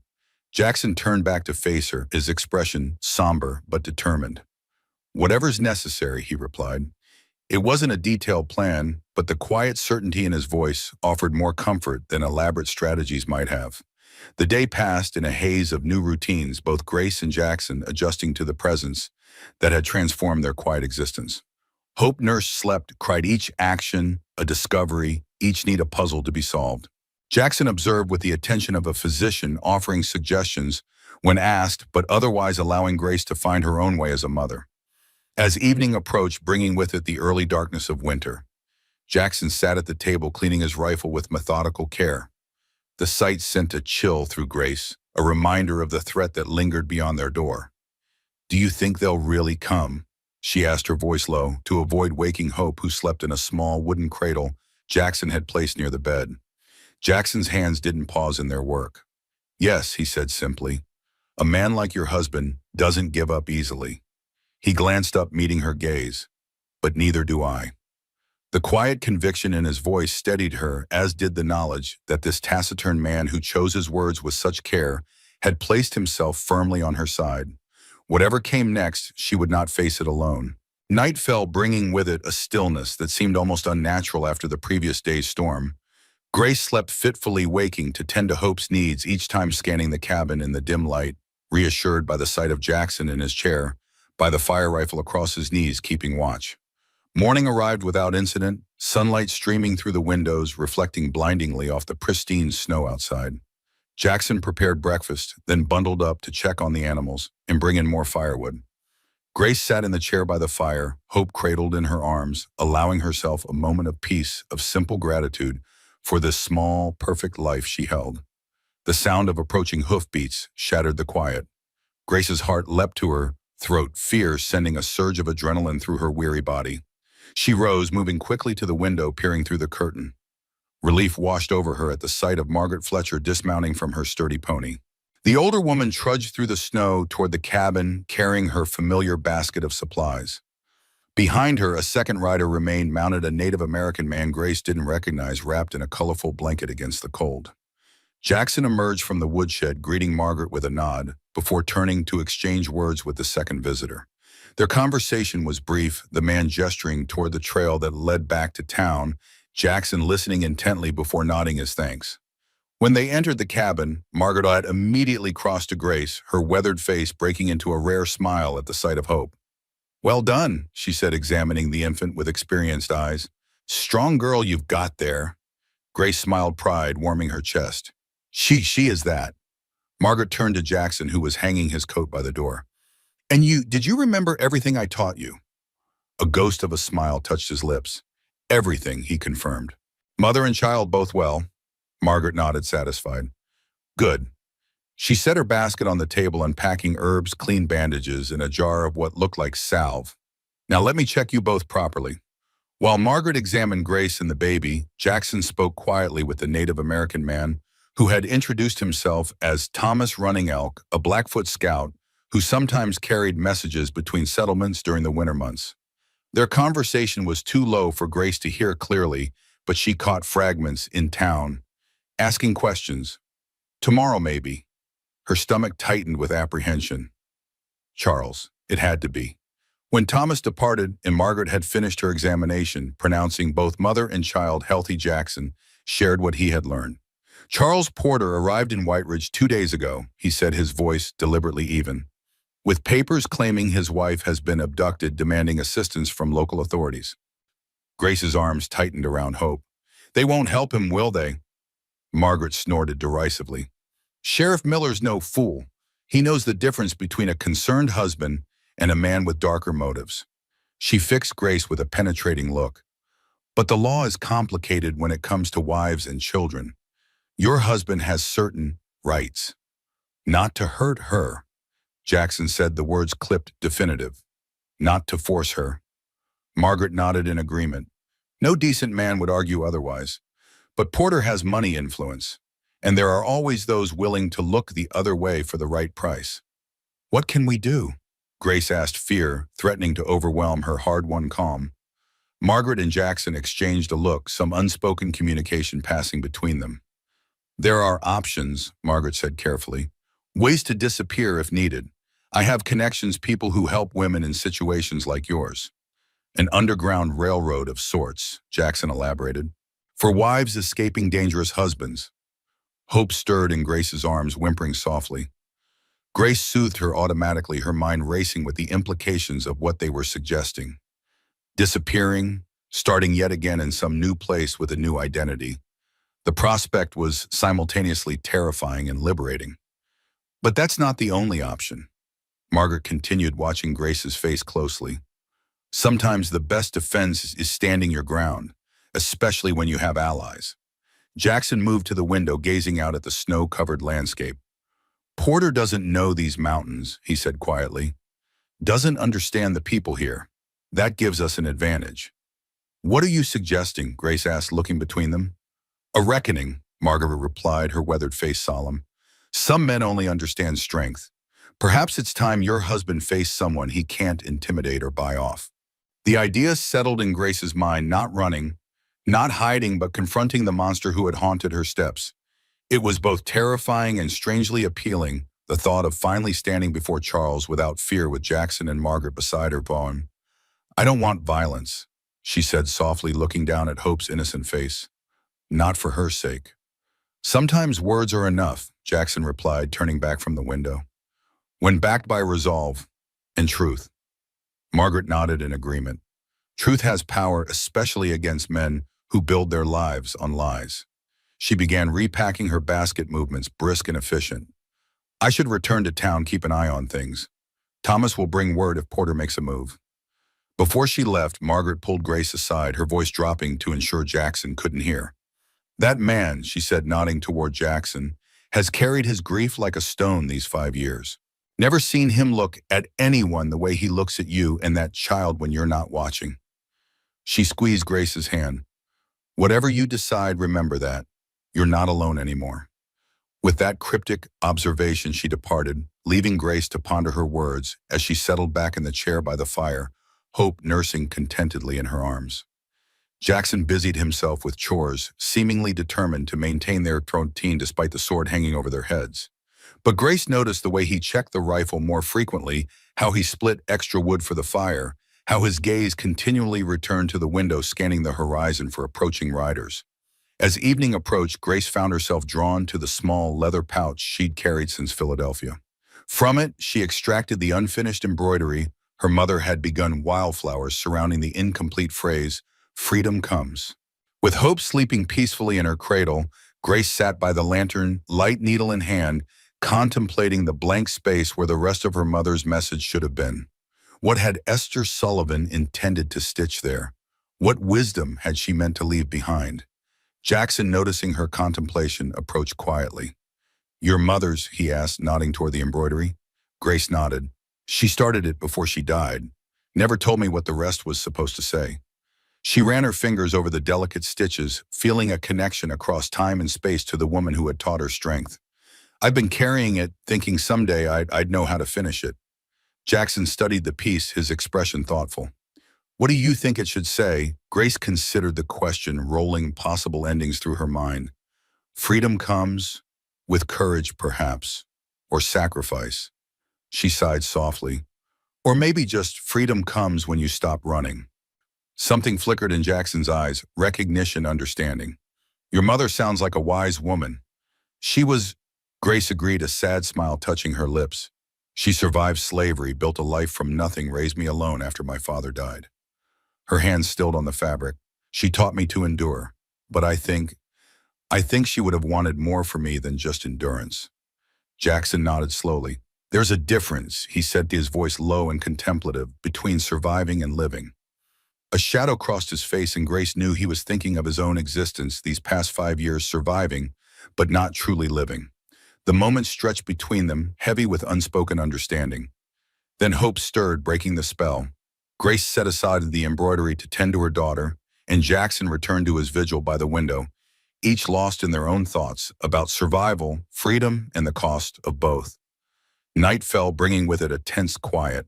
Jackson insisted Grace take the bed, arguing that she needed proper rest to recover her strength. He would keep watch, he said, unwilling to be caught unawares if Charles made a move under cover of darkness. Grace woke several times to nurse hope, each time finding Jackson in his chair, by the fire rifle across his knees, gaze fixed on the door or window. Once their eyes met across the darkened cabin and something passed between them, a wordless acknowledgement of the stakes of the pun that had formed in these months of shared solitude. Morning arrived, clear and cold sunlight gleaming on the pristine snow. Jackson, who appeared not to have slept at all, prepared breakfast as usual, his movements betraying only the slightest hint of fatigue. They ate in companionable silence, interrupted only by Hope's occasional coos and fusses. As Grace cleared the dishes, a sound outside caught her attention, the distinctive crunch of hooves on packed snow. Jackson was instantly alert, moving to the window with practiced stealth. 3 riders, he reported, his voice calm but tight, coming up the trail. Grace's heart hammered against her ribs, fear and determination warring in her chest. Charles, Jackson nodded grimly. Based on Thomas's description, with Edward and another man, looks like one of the deputies from town. He moved to the rifle prop by the door, checking it with practiced hands before turning to Grace. Stay inside with Hope, he instructed, no matter what you hear. Grace wanted to argue, to insist on facing Charles herself, but Hope's weight in her arms reminded her of responsibilities that transcended personal courage. She nodded reluctantly. Be careful. She said the words inadequate for what she felt. Jackson's expression softened momentarily. Always am, he replied, the ghost of a smile touching his lips before he stepped outside, closing the door firmly behind him. Grace moved to the window, peering through a gap in the curtains, Hope held securely against her chest. The 3 riders approached slowly, the leader easily identifiable as Charles Porter, even at a distance. He sat tall and straight in the saddle, every inch the distinguished politician in his fine coat and hat. Beside him rode Edward, looking considerably less comfortable on horseback, and a burly man wearing what appeared to be a deputy's badge, though Grace suspected it might be as fraudulent as Edward's claims. Jackson stood on the porch, rifle held low but ready, his stance relaxed but alert. He had positioned himself perfectly, not threatening, but unmistakably prepared to defend his home. The riders halted a respectful distance from the cabin. Charles dismounted with fluid grace, handing his reins to Edward, who remained on horseback alongside the supposed deputy. Even from her limited vantage point, Grace could see the cold calculation in Charles's expression as he surveyed the cabin, the surrounding wilderness, and Jackson himself. I'm looking for my wife, Grace Porter, Charles called, his voice carrying clearly through the still morning air. I have reason to believe she's being held here against her will. Jackson didn't move. No one here by that name, he replied evenly, and no one being held against their will. Charles took a step forward, his charming political smile firmly in place. Perhaps there's been a misunderstanding. I'm Charles Porter, Philadelphia State Representative. My wife disappeared several months ago in a delicate condition. I've been searching for her ever since. Heard you were in town, Jackson said, not acknowledging the introduction. Asking questions, making accusations. Charles's smile tightened almost imperceptibly. Merely trying to locate my missing wife, as is my right. Our rights, Jackson repeated the word hanging in the air between them. Interesting concept. Charles's facade of geniality slipped slightly, a flash of the cold anger Grace knew so well appearing in his eyes. I don't believe we've been properly introduced, Mr. Reed, Jackson supplied. Jackson Reed. Something flickered across Charles's face, recognition perhaps, or calculation. The doctor, he said, his tone shifting subtly. I've heard about you. Boston wasn't it before the incident. Grace's breath caught. How could Charles know about Jackson's past? Then understanding dawned Edward must have made inquiries in town after their confrontation days earlier, gathering ammunition for this moment. If the reference to his disgrace affected Jackson, he gave no sign.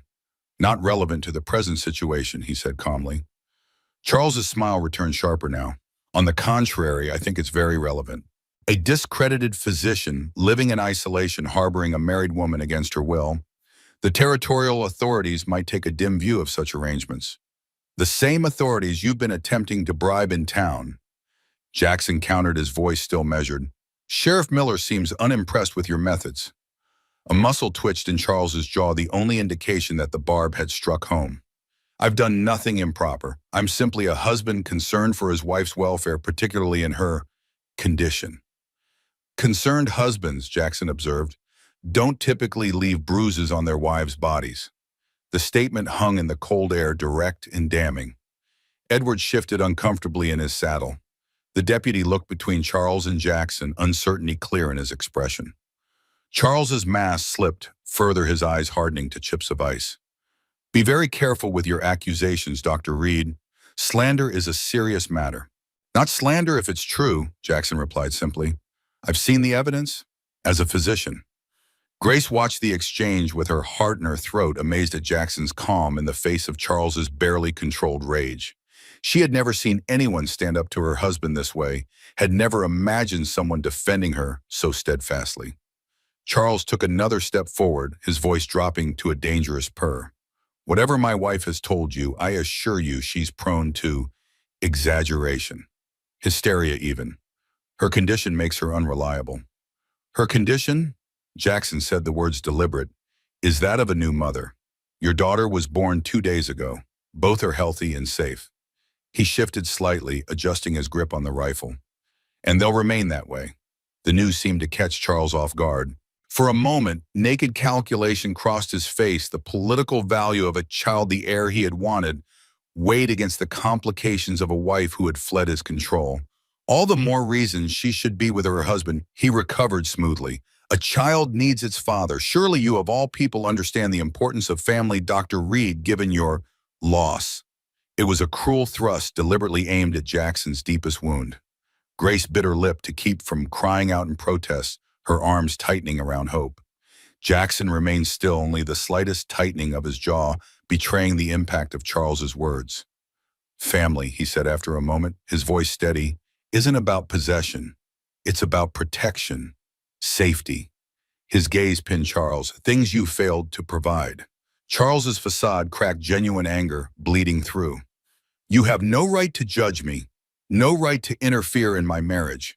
My wife belongs to me by law and by God's ordinance. She belongs to herself, Jackson countered, as does the child.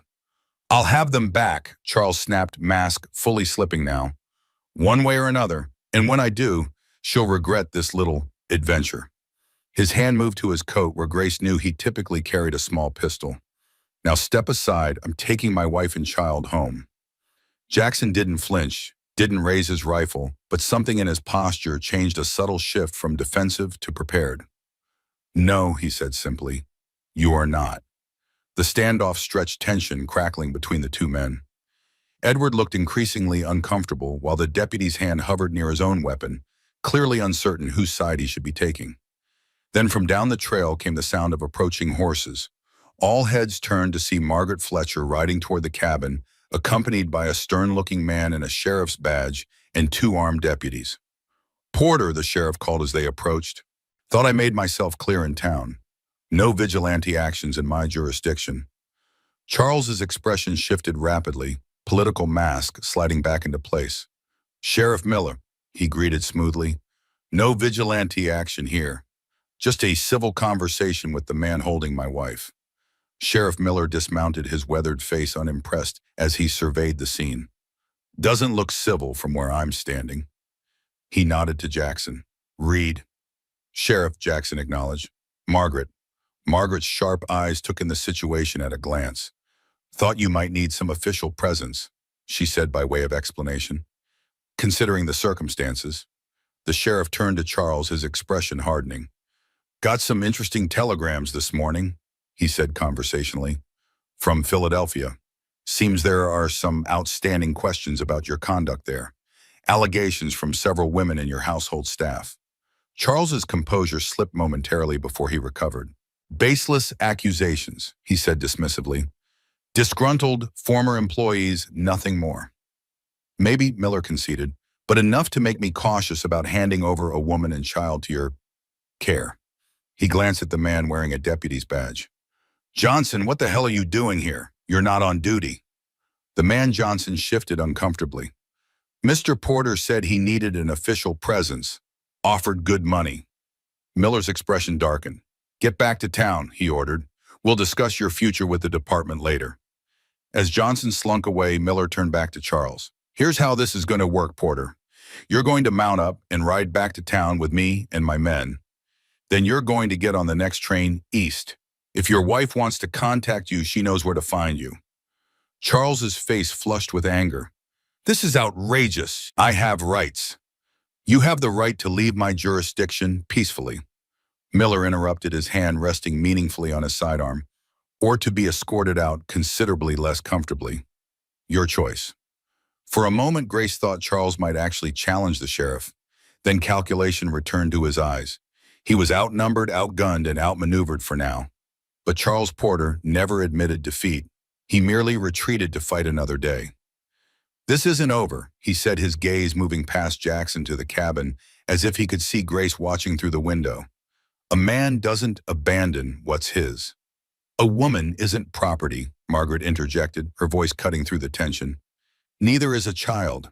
The sooner you learn that, Mr. Porter, the less painful your education will be. Charles's eyes narrowed at the old woman, hatred flashing briefly before his political mask reasserted itself. We'll see what the courts have to say about that. He turned to Edward, who had remained silent throughout the confrontation. Come, Fleming, we're returning to town. As they mounted their horses under the watchful eyes of the sheriff and his deputies, Charles's gaze returned to Jackson. This isn't finished, Dr. Reed, he said, his voice pitched low but carrying clearly in the still air. I protect what's mine, always. Jackson didn't respond, his expression impassive as he watched the group depart down the trail, Miller and his deputies flanking Charles and Edward like prison guards with particularly troublesome inmates. Only when they had disappeared from view did Jackson lower his rifle, his shoulders relaxing infinitesimally. Margaret dismounted, approaching him with concern in her weathered face. You all right? She asked quietly. Jackson nodded once, though the tightness around his eyes suggested the confrontation had affected him more than he would admit. Grace and the baby, he asked, glancing toward the cabin. Safe, Margaret assured him. But this is only a reprieve, not a resolution. Porter isn't the type to surrender easily. I know, Jackson acknowledged, his gaze returning to the trail where their visitors had vanished. But neither am I. Inside the cabin, Grace cradled Hope close, her heart gradually slowing its frantic pace.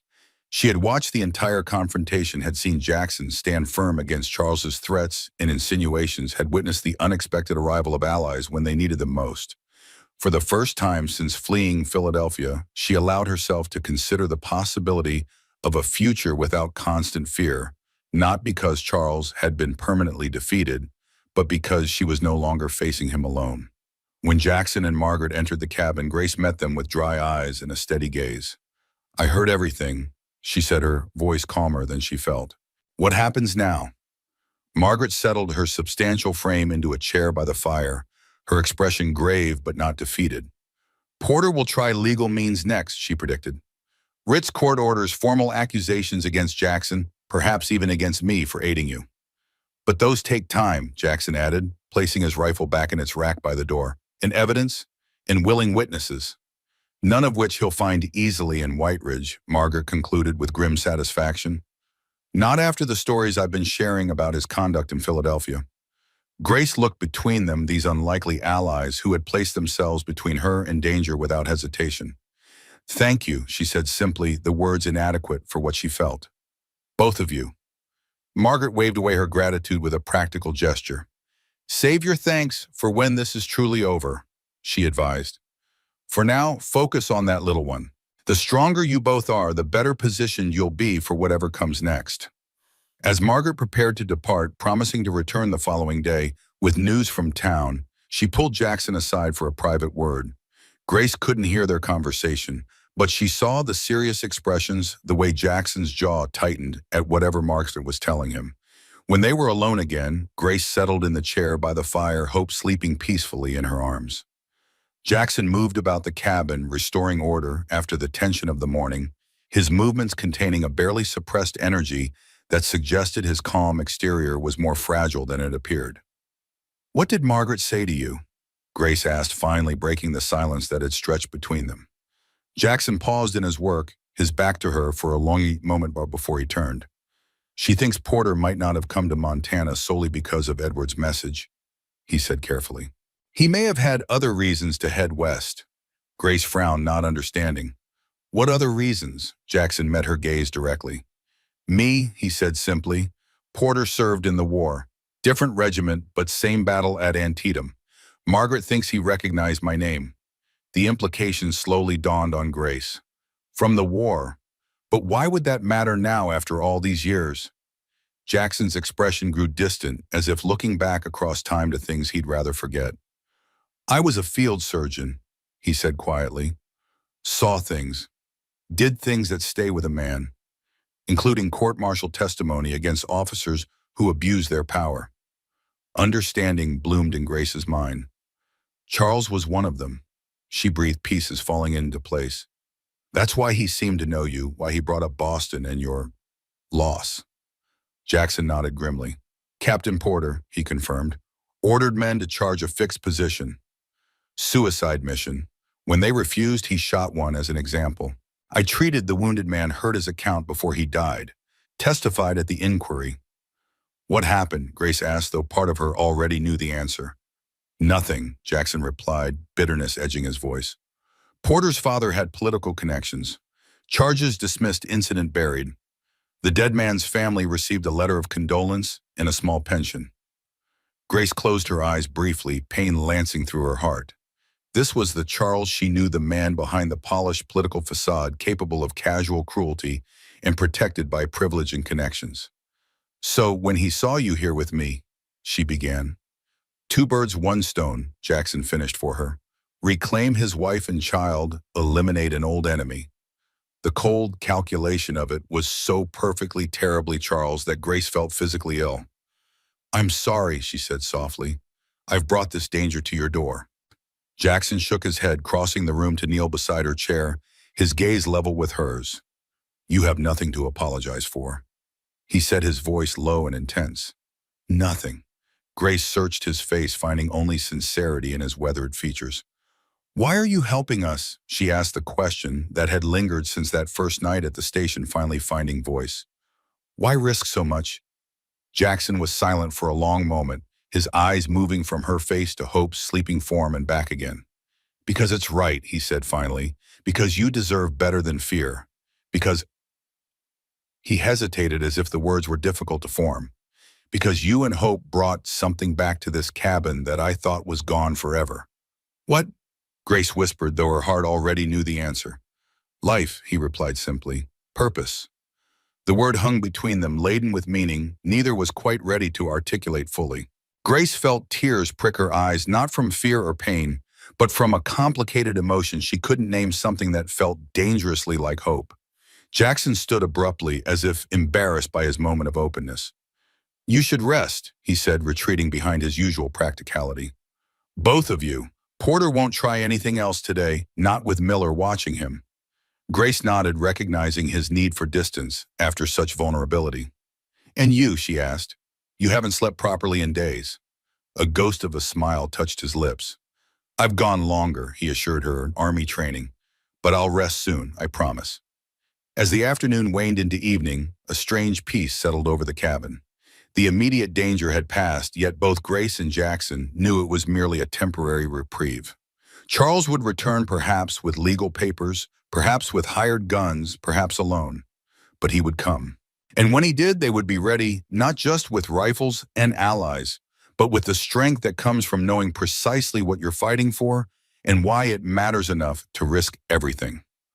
Hope stirred in Grace's arms, tiny face scrunching, before relaxing again into sleep. Grace gazed down at her daughter, marveling at the perfect miniature features, the dark lashes against pink cheeks, the complete trust and dependency. In that moment, watching her child sleep in the warm sanctuary of Jackson's cabin, Grace made a silent vow. She would not run again. She would not hide. For Hope's sake, for her own, even for Jackson's, she would stand and fight for this fragile new beginning they had found together. Outside, the sun began its early winter descent, casting long shadows across the snow-covered landscape.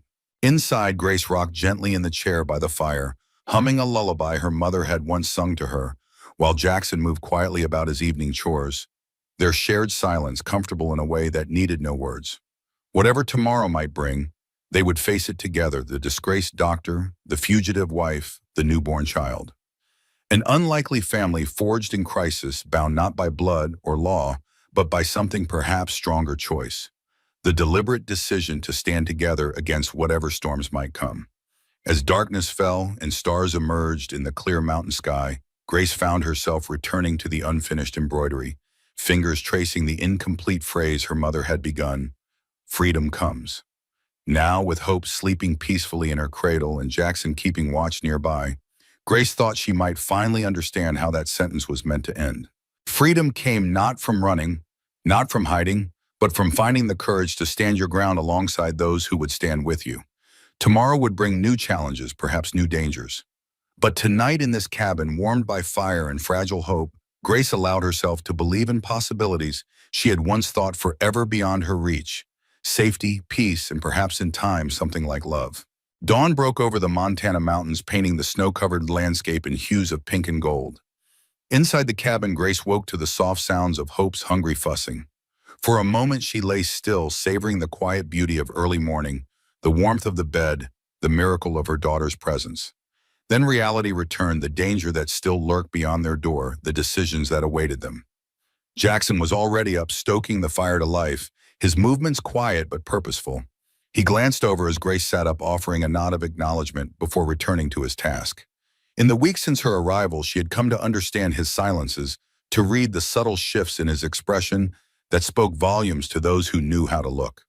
"Any news?" she asked, lifting Hope to nurse. "Not yet," Jackson replied, setting a pot of coffee on the stove. "Margaret will come when there's something to tell." They settled into their morning routine, Jackson preparing a simple breakfast, while Grace tended to Hope, the domestic rhythm, a stark contrast to the tension that hummed beneath the surface.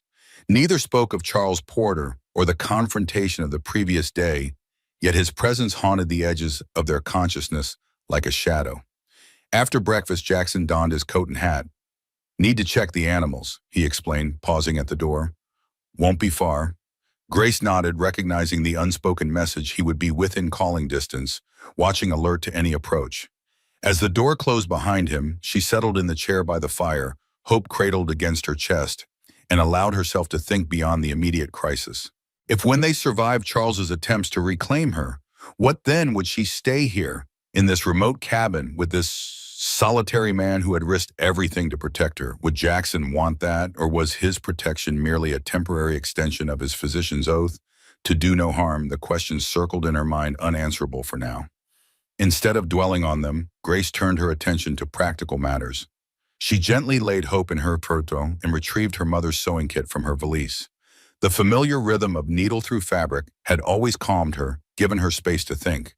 She worked steadily, fashioning a small cap for Hope from scraps of the blue fabric Margaret had brought her, stitches tiny and precise. As she worked, she found herself humming softly a lullaby her mother had sung during long evenings in their Philadelphia kitchen. Two women bent over their sewing by lamplight. The memory brought both comfort and pain. Esther Sullivan had survived slavery, had built a life in business from nothing, had raised her daughter to be strong and skilled. What would she think of Grace now hiding in a remote cabin, dependent on the protection of a man she barely knew? Would she approve of the choices Grace had made, the risks she had taken for freedom? You would understand, Grace whispered to the memory of her mother. You of all people would understand running toward freedom, whatever the pumped. The door opened, admitting Jackson and a gust of cold air.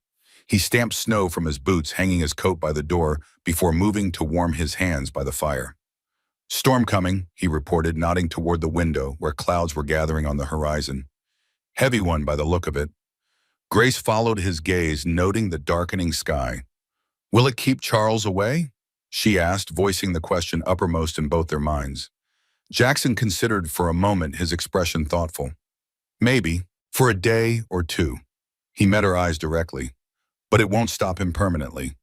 Men like Porter don't give up easily. No, Grace agreed softly. They don't. A silence fell between them, not uncomfortable, but weighted with unspoken concerns. Finally, Jackson spoke, his voice low and measured. We need to talk about what happens next, he said. About your options. Grace set aside her sewing, giving him her full attention. I'm listening. Jackson sat in the chair opposite her, his posture straight but not rigid, his hands resting on his knees. Margaret has connections, he began. People who help women in your situation. They could take you and Hope somewhere safe, California maybe, or even Canada, somewhere Porter couldn't find you. The suggestion hung in the air, reasonable and practical. A clean escape, a fresh start far from Charles's reach. Yet something in Jackson's tone, some barely perceptible note of reservation, caught Grace's attention. You don't think I should go, she observed, not a question, but a statement. Jackson's eyes met hers, something vulnerable flickering in their depths, before his usual reserve reasserted itself. Not my decision to make, he replied carefully. You need to do what's best for you and Hope. But you have an opinion, Grace pressed, suddenly needing to hear it articulated. Tell me. Jackson was silent for a long moment, seemingly weighing his words with characteristic care. Running has cost, he said finally. I've seen it in the war in Boston here. People who run never stop looking over their shoulder, never feel completely safe. His gaze dropped to Hope, sleeping peacefully in her cradle. Children sense that fear, grow up shaped by it. Grace absorbed his words, recognizing the truth in them. Hadn't she felt exactly that these past months, the constant vigilance, the nagging dread, the inability to fully inhabit any moment without fear of discovery? What's the alternative? She asked quietly. Charles won't simply disappear. He has resources, connections, legal rights as my husband and Hope's father. Yes, Jackson acknowledged, but he also has vulnerabilities, secrets, things a man in his position can't afford to have exposed. Understanding dawned slowly. You mean his war record, the court-martial? Jackson nodded. That and whatever else he's hiding. Men like Porter, men who hurt women, who abuse power, rarely limit their cruelty to one area of life. You're suggesting we find leverage. Grace said, the concept both foreign and strangely appealing, something to make him back away permanently. It's an option, Jackson confirmed, not without risk, but perhaps less costly in the long run than a lifetime of looking over your shoulder. Grace considered this, her mind turning over the implications. To confront Charles rather than flee him, to fight with knowledge rather than simply escape, it was a strategy she had never contemplated before. How would we even begin, she asked. Charles is careful. His public reputation is everything to him. A hint of something almost like satisfaction crossed Jackson's face. Which makes it his greatest vulnerability, he pointed out, and we have advantages he doesn't. Local allies, time to prepare, knowledge of his past that he believes is buried. Outside, the first snowflakes of the approaching storm began to fall, delicate crystals dancing on the wind.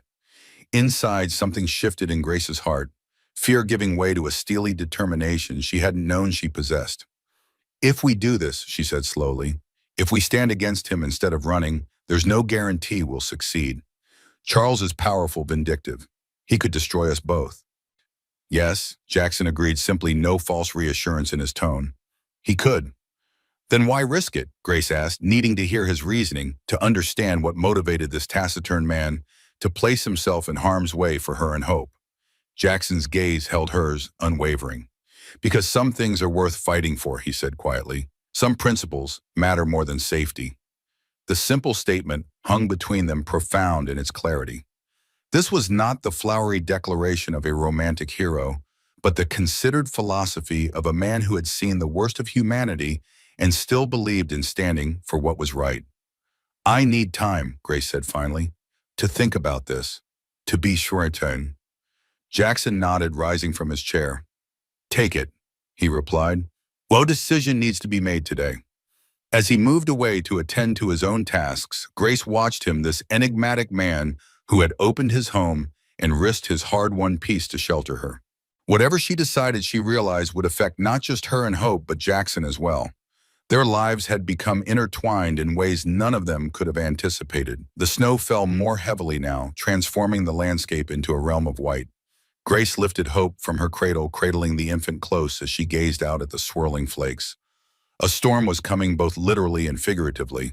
How they weathered it would determine not just their safety, but the kind of life Hope would know, the legacy Grace would leave for her daughter. "What would you do, little one?" she whispered, brushing a finger against Hope's soft cheek. "Run towards safety or stand for truth?"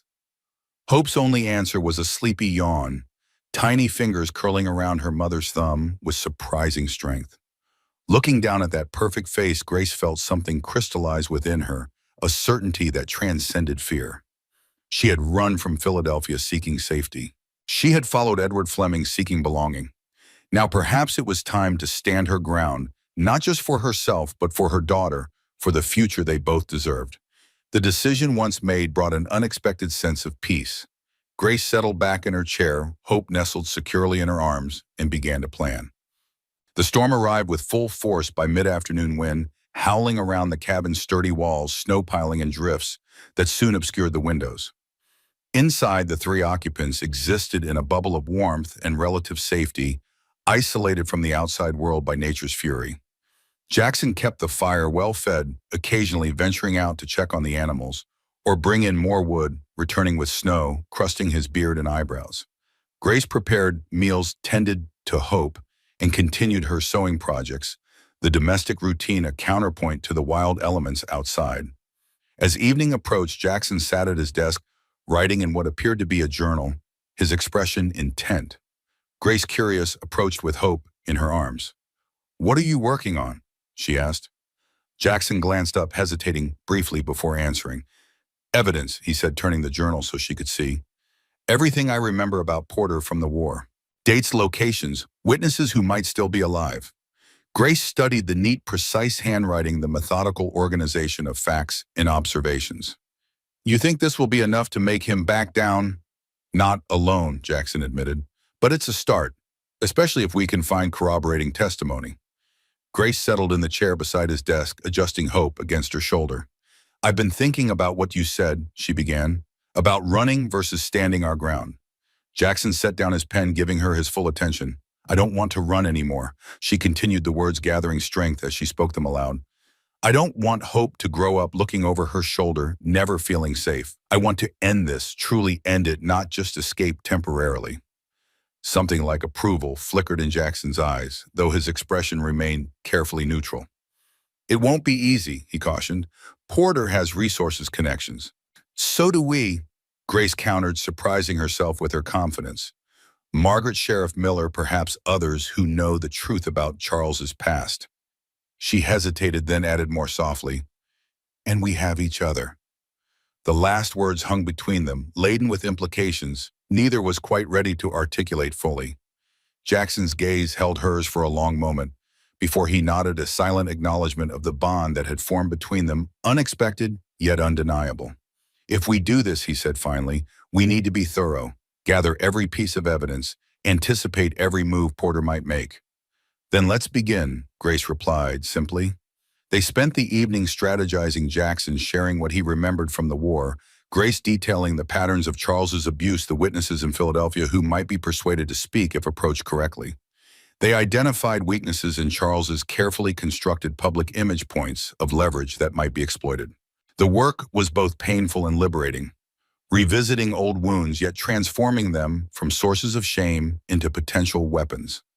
By the time they retired for the night, a plan had begun to take shape, still rough but promising. Morning brought no relief from the storm. If anything, it had intensified overnight, the world beyond the cabin's walls a chaotic swirl of white. No visitors would reach them today. They both knew neither allies nor enemies could navigate such conditions. After breakfast, Grace made a decision. Retrieving her mother's unfinished embroidery from her valise, she settled by the fire and began to stitch, completing the phrase her mother had begun, "Freedom comes when you stand your ground." Jackson, noticing her work, approached quietly.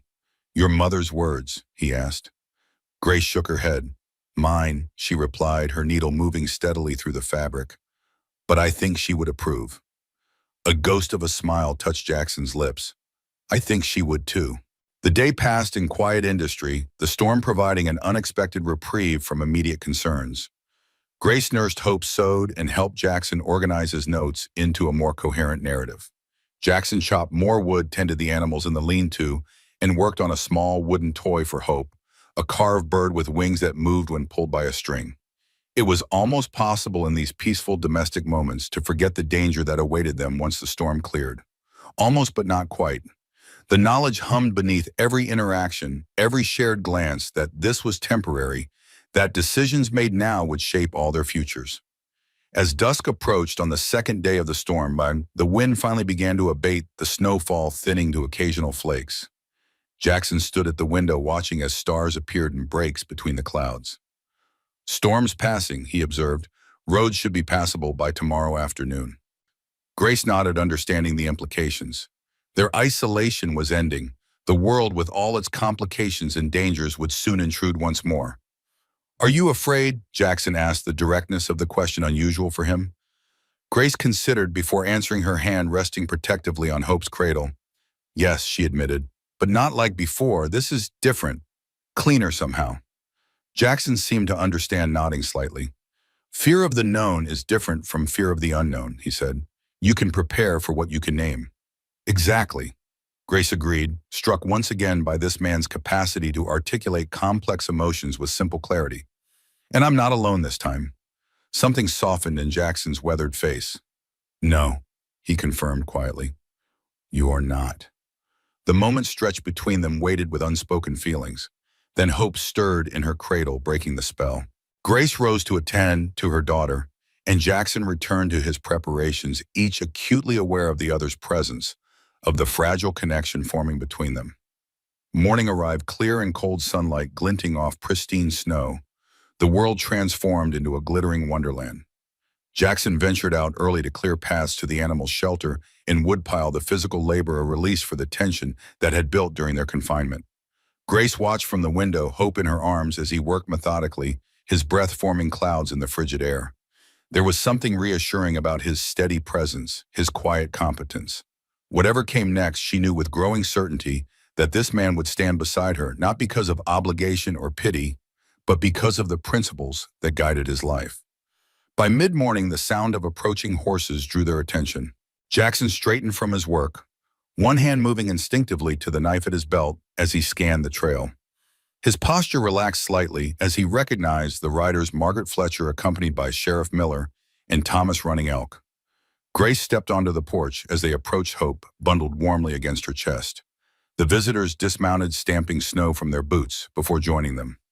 "Quite a storm," Margaret commented, unwinding her scarf. "Thought you might need checking on." "We're fine," Grace assured her, stepping aside to let them enter the cabin. "The baby's well, and we had plenty of supplies." Inside, over coffee that Jackson prepared, Sheriff Miller shared the news from town. "Porter's still at the hotel," he reported. "Been sending telegrams east, receiving responses. Got a lawyer with him now, arrived on yesterday's train once the tracks were cleared." "What kind of lawyer?" Jackson asked, his expression betraying nothing of his thoughts. "The expensive kind," Miller replied dryly. "Brooks is his name. Specializes in family law, from what I gather." Grace's stomach tightened, though she had expected this development. Charles would use every legal means at his disposal before resorting to more direct measures. "He's filing for custody of the child," Margaret added, her weathered face solemn. "And for your return to the marital home, Grace, on grounds of abandonment and moral impropriety." The accusations stung, though they were predictable. Charles would paint her as unstable, unfit, a woman who had abandoned her husband living unchaperoned with a strange man in the wilderness. In the eyes of the law, his claims would carry weight. What does that mean for us practically? Grace asked, forcing herself to focus on facts rather than emotion. Court order most likely, Miller explained, requiring you to appear before a judge in White Ridge with the child. Porter's lawyer is pushing for it to happen immediately. Jackson set down his coffee cup, his expression thoughtful. And if Grace refuses to appear, Miller's gaze was direct, then I'd be obligated to enforce the order, bring her and the child to town by force if necessary. He held up a hand to forestall objection. I'm not saying I would mind you, just explaining the legal position. Thomas Running Elk, who had remained silent until now, spoke up. There is another way, he said, his voice quiet but carrying authority. My people have helped women in similar situations before. We could take Grace and the child to the reservation. Porter's legal papers would have no power there. It was a tempting suggestion, immediate safety removal from Charles's reach. Yet Grace found herself hesitating, looking to Jackson, whose expression remained carefully neutral. Thank you, she said to Thomas, genuine gratitude in her voice. But I don't think running is the answer anymore. Margaret's sharp eyes moved between Grace and Jackson. You have a plan, she observed, not a question, but a statement. The beginnings of one, Jackson confirmed, but we need more information about Porter's time in the war specifically. Sheriff Miller leaned forward, interest piqued. What kind of information? Jackson outlined what they knew Charles's role in as a captain, the court-martial proceedings, the dead soldier whose testimony Jackson had heard. There would be records, he concluded, military archives, witnesses perhaps still living. That takes time, Miller pointed out. Time you may not have if a court order comes through. Unless, Margaret interjected thoughtfully, the judge in question were sympathetic to Grace's situation. Judge Wilson is no friend to men who mistreat women. His own sister suffered a similar fate. A spark of hope kindled in Grace's chest. Could he delay the proceedings? Give us time to gather evidence. Possibly, Miller acknowledged, especially if there were concerns about the child's welfare during winter travel. A new mother and infant forced to make the journey to town in these conditions might be deemed unsafe. The group fell silent, each considering the implications. Finally, Thomas spoke again, his gaze moving to the window where snow still blanketed the landscape. I can help with the evidence, he offered. My brother served in the Union Army, same battle as you mentioned. He might know of others who witnessed this Captain Porter's actions. Jackson nodded, gratitude evident in his expression. That would be invaluable. And I'll speak with Judge Wilson, Margaret added, privately before Porter's lawyer can get to him. A sympathetic ear from the start could make all the difference. As their visitors prepared to depart, each with tasks assigned for their makeshift alliance, Sheriff Miller pulled Jackson aside for a private word. Grace couldn't hear their conversation, but she saw the gravity in both men's expressions, the slight nod Jackson gave in response to whatever Miller had said. When they were alone again, Grace turned to Jackson, question in her eyes. Miller thinks Porter might not wait for legal processes to play out, he explained, hanging his coat by the door. Says he's been asking about hiring men not just for protection, but for action. A chill ran through Grace that had nothing to do with the winter cold. He's planning to take hope by force, she realized aloud. Jackson nodded grimly. It's what I would expect from him, based on what I saw during the war. When legitimate authority doesn't give him what he wants, he creates his own authority. What do we do? Grace asked, clutching hope closer. Jackson's expression, hardened determination, etched in every line of his weathered face.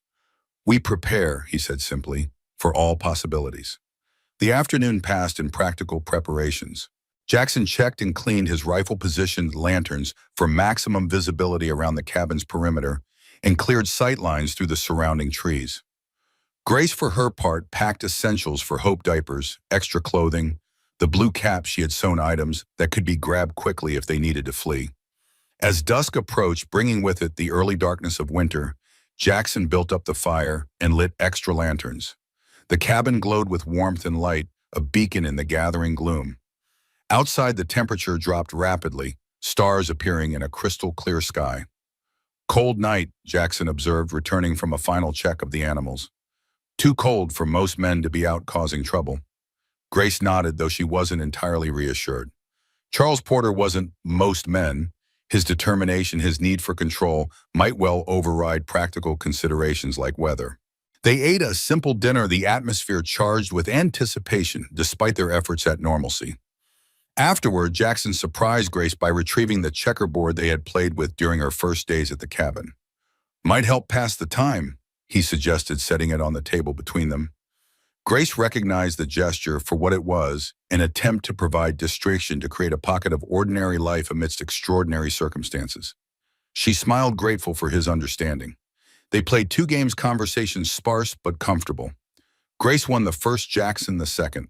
As he put away the board, Grace noticed that, despite his outward calm, his gaze frequently moved to the window, scanning the darkness beyond.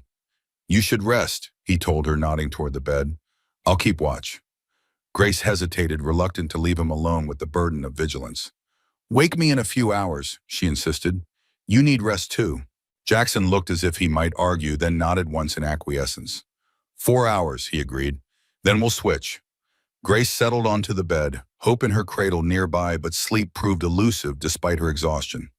Her mind raced with contingencies, fears, plans half-formed, and immediately discarded. Through half-closed eyes, she watched Jackson's silhouette by the window, solid and reassuring. How strange, she thought drowsily, that she should feel safer here, under direct threat, than she had in her grand Philadelphia home with all its locks and servants. Yet it was true. With Jackson, she felt protected, not by walls or wealth, but by something far more reliable: integrity, courage, the simple determination to do what was right. Sleep claimed her, eventually deep and dreamless. She woke to Jackson's gentle touch on her shoulder. The cabin still dark, the fire burning low. "My turn?" she asked, sitting up quickly. Jackson nodded, his expression betraying his own fatigue. "All quiet so far," he reported, "but stay alert. Dawn's the most likely time for trouble." Grace took his place by the window, rifle propped nearby, as he had shown her how to use during their preparations. Jackson stretched out on the bed, not bothering to remove his boots, one arm flung across his eyes. Within minutes, his breathing had deepened into sleep. The night stretched on, silent and cold. Grace divided her attention between the darkness outside and the 2 sleeping figures inside, Hope, in her cradle, Jackson, on the bed. This unlikely family they had formed, bound by circumstance and choice rather than blood or law. Family. The words settled in her mind, unexpected yet fitting. Was that what they were becoming? What they could be if they survived the immediate danger? The possibility both frightened and exhilarated her. The first hint of dawn appeared as a faint lightening of the eastern sky, stars fading one by one. Grace tensed, remembering Jackson's warning about this being the most vulnerable time. She scanned the tree line, the path leading to the cabin, alert for any movement.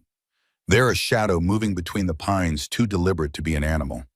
Then another and a third, men approaching stealthily, using the trees for cover.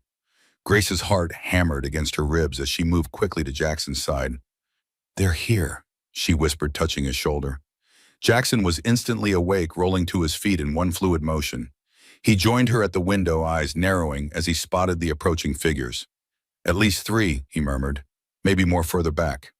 He turned to Grace, his expression grave but calm. "Get Hope. Stay low, away from the windows." As Grace gathered her sleeping daughter, Jackson moved with quiet efficiency, checking his rifle before positioning himself by the door. "If shooting starts," he instructed, "take Hope to the root cellar. Trapdoors under the rug by the pantry. Stay there until I come for you or until you hear Margaret's voice." Grace nodded, clutching Hope close as she crouched behind the solid oak table Jackson had overturned as a barricade. Fear tightened her throat, but beneath it ran a current of fierce determination. She would not let Charles take her child, would not return to the prison of her marriage. Whatever happened in the next few minutes, there was no going back. Outside, the approaching men had reached the edge of the clearing, still using the trees for cover. Jackson peered through a narrow gap in the curtains, his expression hardening. "Porter's with them," he reported quietly, "and Edward Fleming. 3 others hired guns by the look of them." Grace's breath caught. "What will they do?" Jackson's gaze remained fixed on the scene outside. "Try to intimidate first," he predicted. "Porter won't want to start shooting if he can avoid it. Too messy, too many potential witnesses later. He'll want this to look legitimate, like he's simply reclaiming his wife and child." As if on cue, Charles's voice carried across the clearing, controlled but carrying a hint of his characteristic arrogance. Reed, I know you're in there. I've come for my wife and child. Send them out, and there need be no unpleasantness. Jackson didn't respond, his expression calculating as he assessed the positions of the men outside. Reed, Charles called, again impatience edging his tone. Be reasonable. You're harboring my legal wife against her will. The law is on my side. Still, Jackson remained silent, waiting. Grace understood his strategy forced Charles to make the first move to reveal his true intentions. After several minutes of tense silence, one of the hired men muttered something to Charles, who nodded sharply. Two of the men began to circle toward the back of the cabin, while Charles, Edward, and the third man approached the front door more directly. Last chance, Reed, Charles called, his voice harder now. Send them out or we're coming in. Jackson finally responded, his voice calm and caring. They're not yours to claim, Porter. Grace has made her choice. The child is under her protection. Charles's laugh was cold, disbelieving. Choice, a wife doesn't get to choose to abandon her husband, and a child belongs with its father. These are laws, Reed, not suggestions. Some laws, Jackson replied steadily, protect the powerful, not the innocent. A tense silence followed this exchange. Then, without warning, a shot rang out, not aimed at the cabin, but fired into the air, a signal or warning. That's how you want to play this, Charles called, anger now evident in his voice. Fine. We do this the hard way. The next moments unfolded in a blur of action. The back door splintered under the force of an axe, one of the hired men attempting to break through. Simultaneously, Charles and his companions rushed the front door. Jackson fired a warning shot over their heads, causing them to duck for cover. Stay down, he shouted to Grace, moving to address the breach at the back door. Grace clutched Hope, who had awakened and begun to cry at the commotion. Shh, little one, she murmured, trying to keep her voice steady despite the fear coursing through her. It's all right, we're safe. But they weren't safe, not with men breaking down their doors, not with Charles Porter's determination driving the assault. For a moment, despair threatened to overwhelm her. Then Hope's tiny hand curled around her finger, a reminder of what was at stake, of why she had chosen to stand rather than run. The back door gave way with a crash. Jackson fired again, and a man's cry of pain indicated he had found his mark. At the front, Charles and his men were preparing for another rush. Grace, Jackson called urgently. The cellar. Now. She rose to obey, keeping low as she made her way toward the trap door Jackson had indicated. Before she could reach it, the front door burst open, admitting Charles, Edward, and the third man, who held a pistol trained on Jackson. Don't move, Reed, Charles ordered, his own weapon drawn, or Jenkins here will put a bullet in you. Jackson froze, his rifle, half raised, assessing the situation with clinical detachment. In the moment of stillness that followed, Charles's gaze found Grace crouched against the far wall with Hope clutched protectively to her chest. Grace, he said, his tone modulating to something almost gentle, though his eyes remained cold. It's time to come home. This adventure has gone on long enough. Grace straightened slowly, her chin lifting in defiance despite the fear churning in her stomach.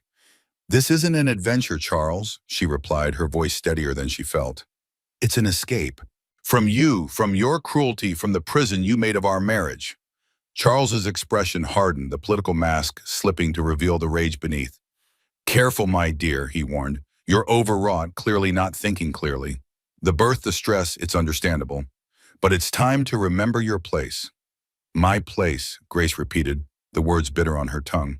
Which is where Charles, under your fist, hiding bruises beneath high collars, apologizing for displeasing you in ways I never understood. Edward shifted uncomfortably, glancing between Charles and Grace.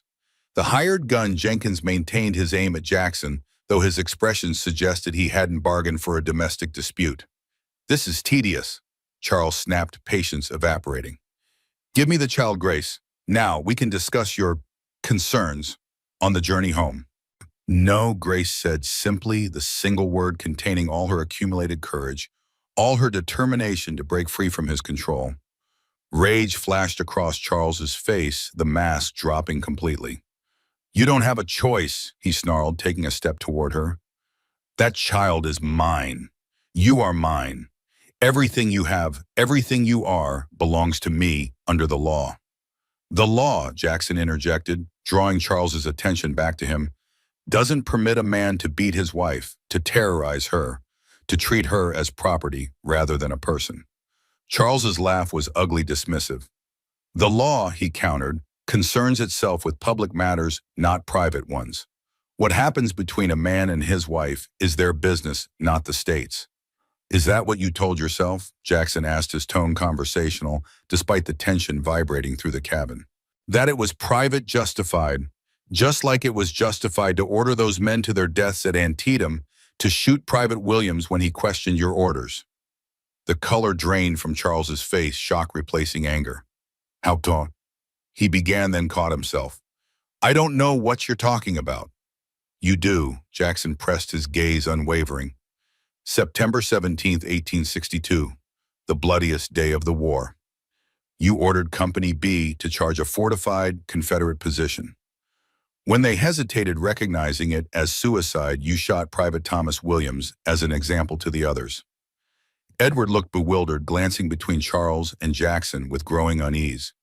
Jenkins's gun hand wavered slightly, his attention divided by the unexpected turn of the conversation.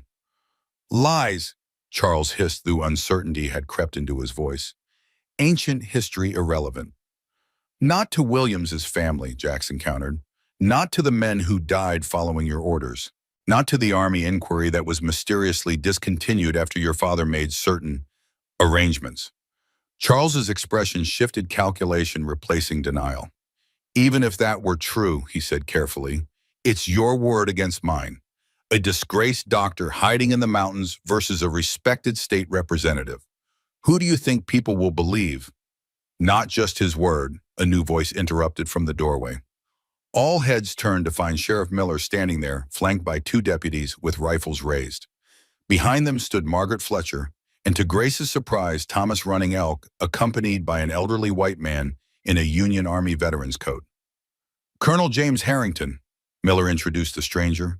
Retired now, but during the war he presided over the initial inquiry into Captain Porter's actions at Antietam.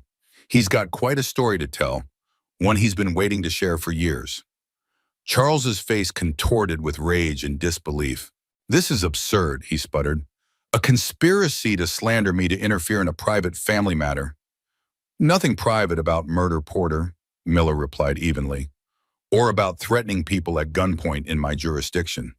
He nodded to his deputies. Disarm them. For a moment it seemed Charles might resist. His finger tightened on the trigger of his pistol, his gaze darting between Jackson, Grace, and the newcomers, calculating odds, weighing options. Don't, Jackson advised quietly. Not in front of your child.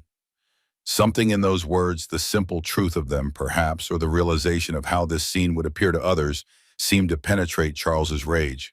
His shoulders slumped almost imperceptibly, the fight draining from him as he recognized his position was untenable. The deputies moved forward, taking weapons from Charles Edward and the reluctant Jenkins. Outside, the sound of horses suggested the second hired man had decided discretion was the better part of valor and fled. Charles Porter, Miller said formally, you're under arrest for breaking and entering, attempted kidnapping, assault with a deadly weapon, and conspiracy to commit these crimes. He paused, glancing at Colonel Harrington. And there may be additional charges forthcoming once all the facts about your military service are established. As the deputies led Charles and his companions outside, Margaret hurried to Grace's side, her weathered face creased with concern. Are you all right? She asked, examining both Grace and Hope with experienced eyes. The baby? We're fine, Grace assured her, though her voice trembled with reaction now that the immediate danger had passed. How did you know to come? Thomas, Margaret explained, nodding toward the Blackfoot scout who stood conversing quietly with Jackson and Colonel Harrington. He spotted Porter and his men heading this way at dawn, rode to town to warn us. Grace looked across the room to where Jackson now stood, relief visible in the slight easing of his rigid posture. Their eyes met, a world of unspoken communication passing between them. Gratitude, relief, the shared knowledge that they had stood together and prevailed. Colonel Harrington approached Grace, his bearing military, despite his advanced years. Mrs. Porter, he began, then corrected himself. Or would you prefer Sullivan? Sullivan, Grace confirmed the choice, feeling right, a reclaiming of her mother's name and legacy. Harrington nodded respectfully. Miss Sullivan, then, I want you to know that your husband Porter will face justice not just for today's actions, but for crimes long buried. I've carried the weight of that incomplete inquiry for years, unable to pursue it due to political interference. Now finally the truth will be heard. Thank you, Grace said simply, understanding what this meant not just for her immediate safety, but for her future freedom.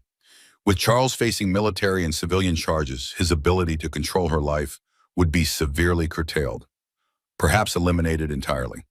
As the cabin emptied, Sheriff Miller pausing only to assure them he would return later for formal statements, Grace found herself alone with Jackson. Marguerite, having taken Hope outside briefly to check her more thoroughly in better light. For a moment, neither spoke the reality of what had just occurred, what they had survived together, too overwhelming for immediate articulation.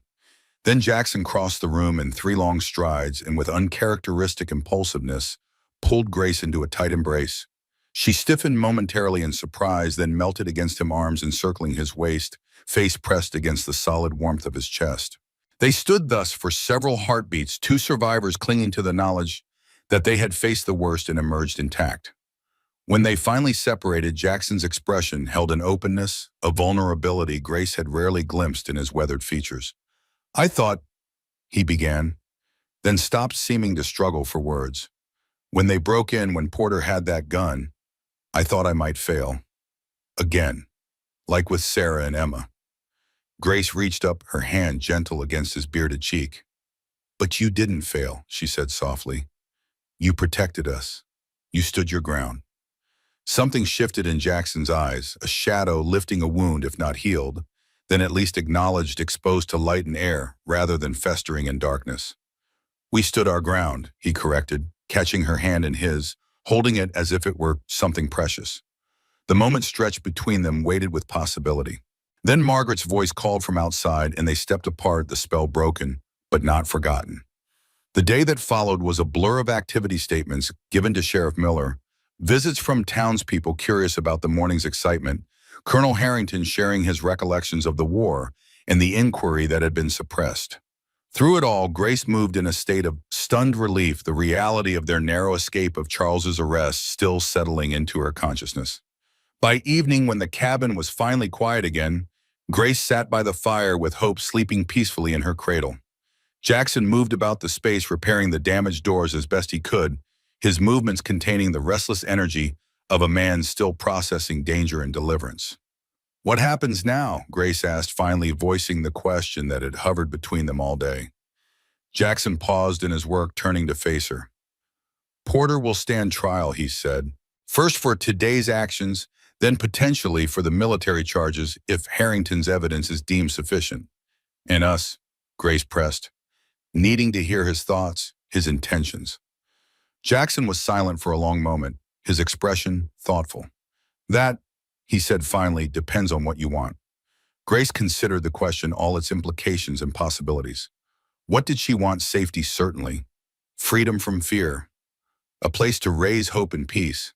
But beyond those basic needs, what did she truly desire for her future? "I want to stay," she said simply, the words emerging with a certainty that surprised her.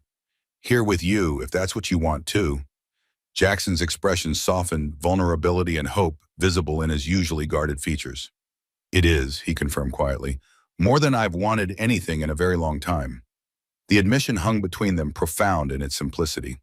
Not a declaration of undying love, not a promise of forever, but something perhaps more valuable, and an honest acknowledgement of choice, of desire, of possibility. "It won't be easy," Jackson cautioned, ever practical. "This life is hard, especially in winter. The cabin's small resources limited." Grace smiled, seeing through his warnings to the fear beneath, not of hardship, but of hope, of allowing himself to believe in a future after so much loss. "I know," she assured him, "but I've learned that safety isn't found in grand houses or comfortable surroundings. It's found in people who stand beside you when storms come, who see your worth beyond what you can provide or produce."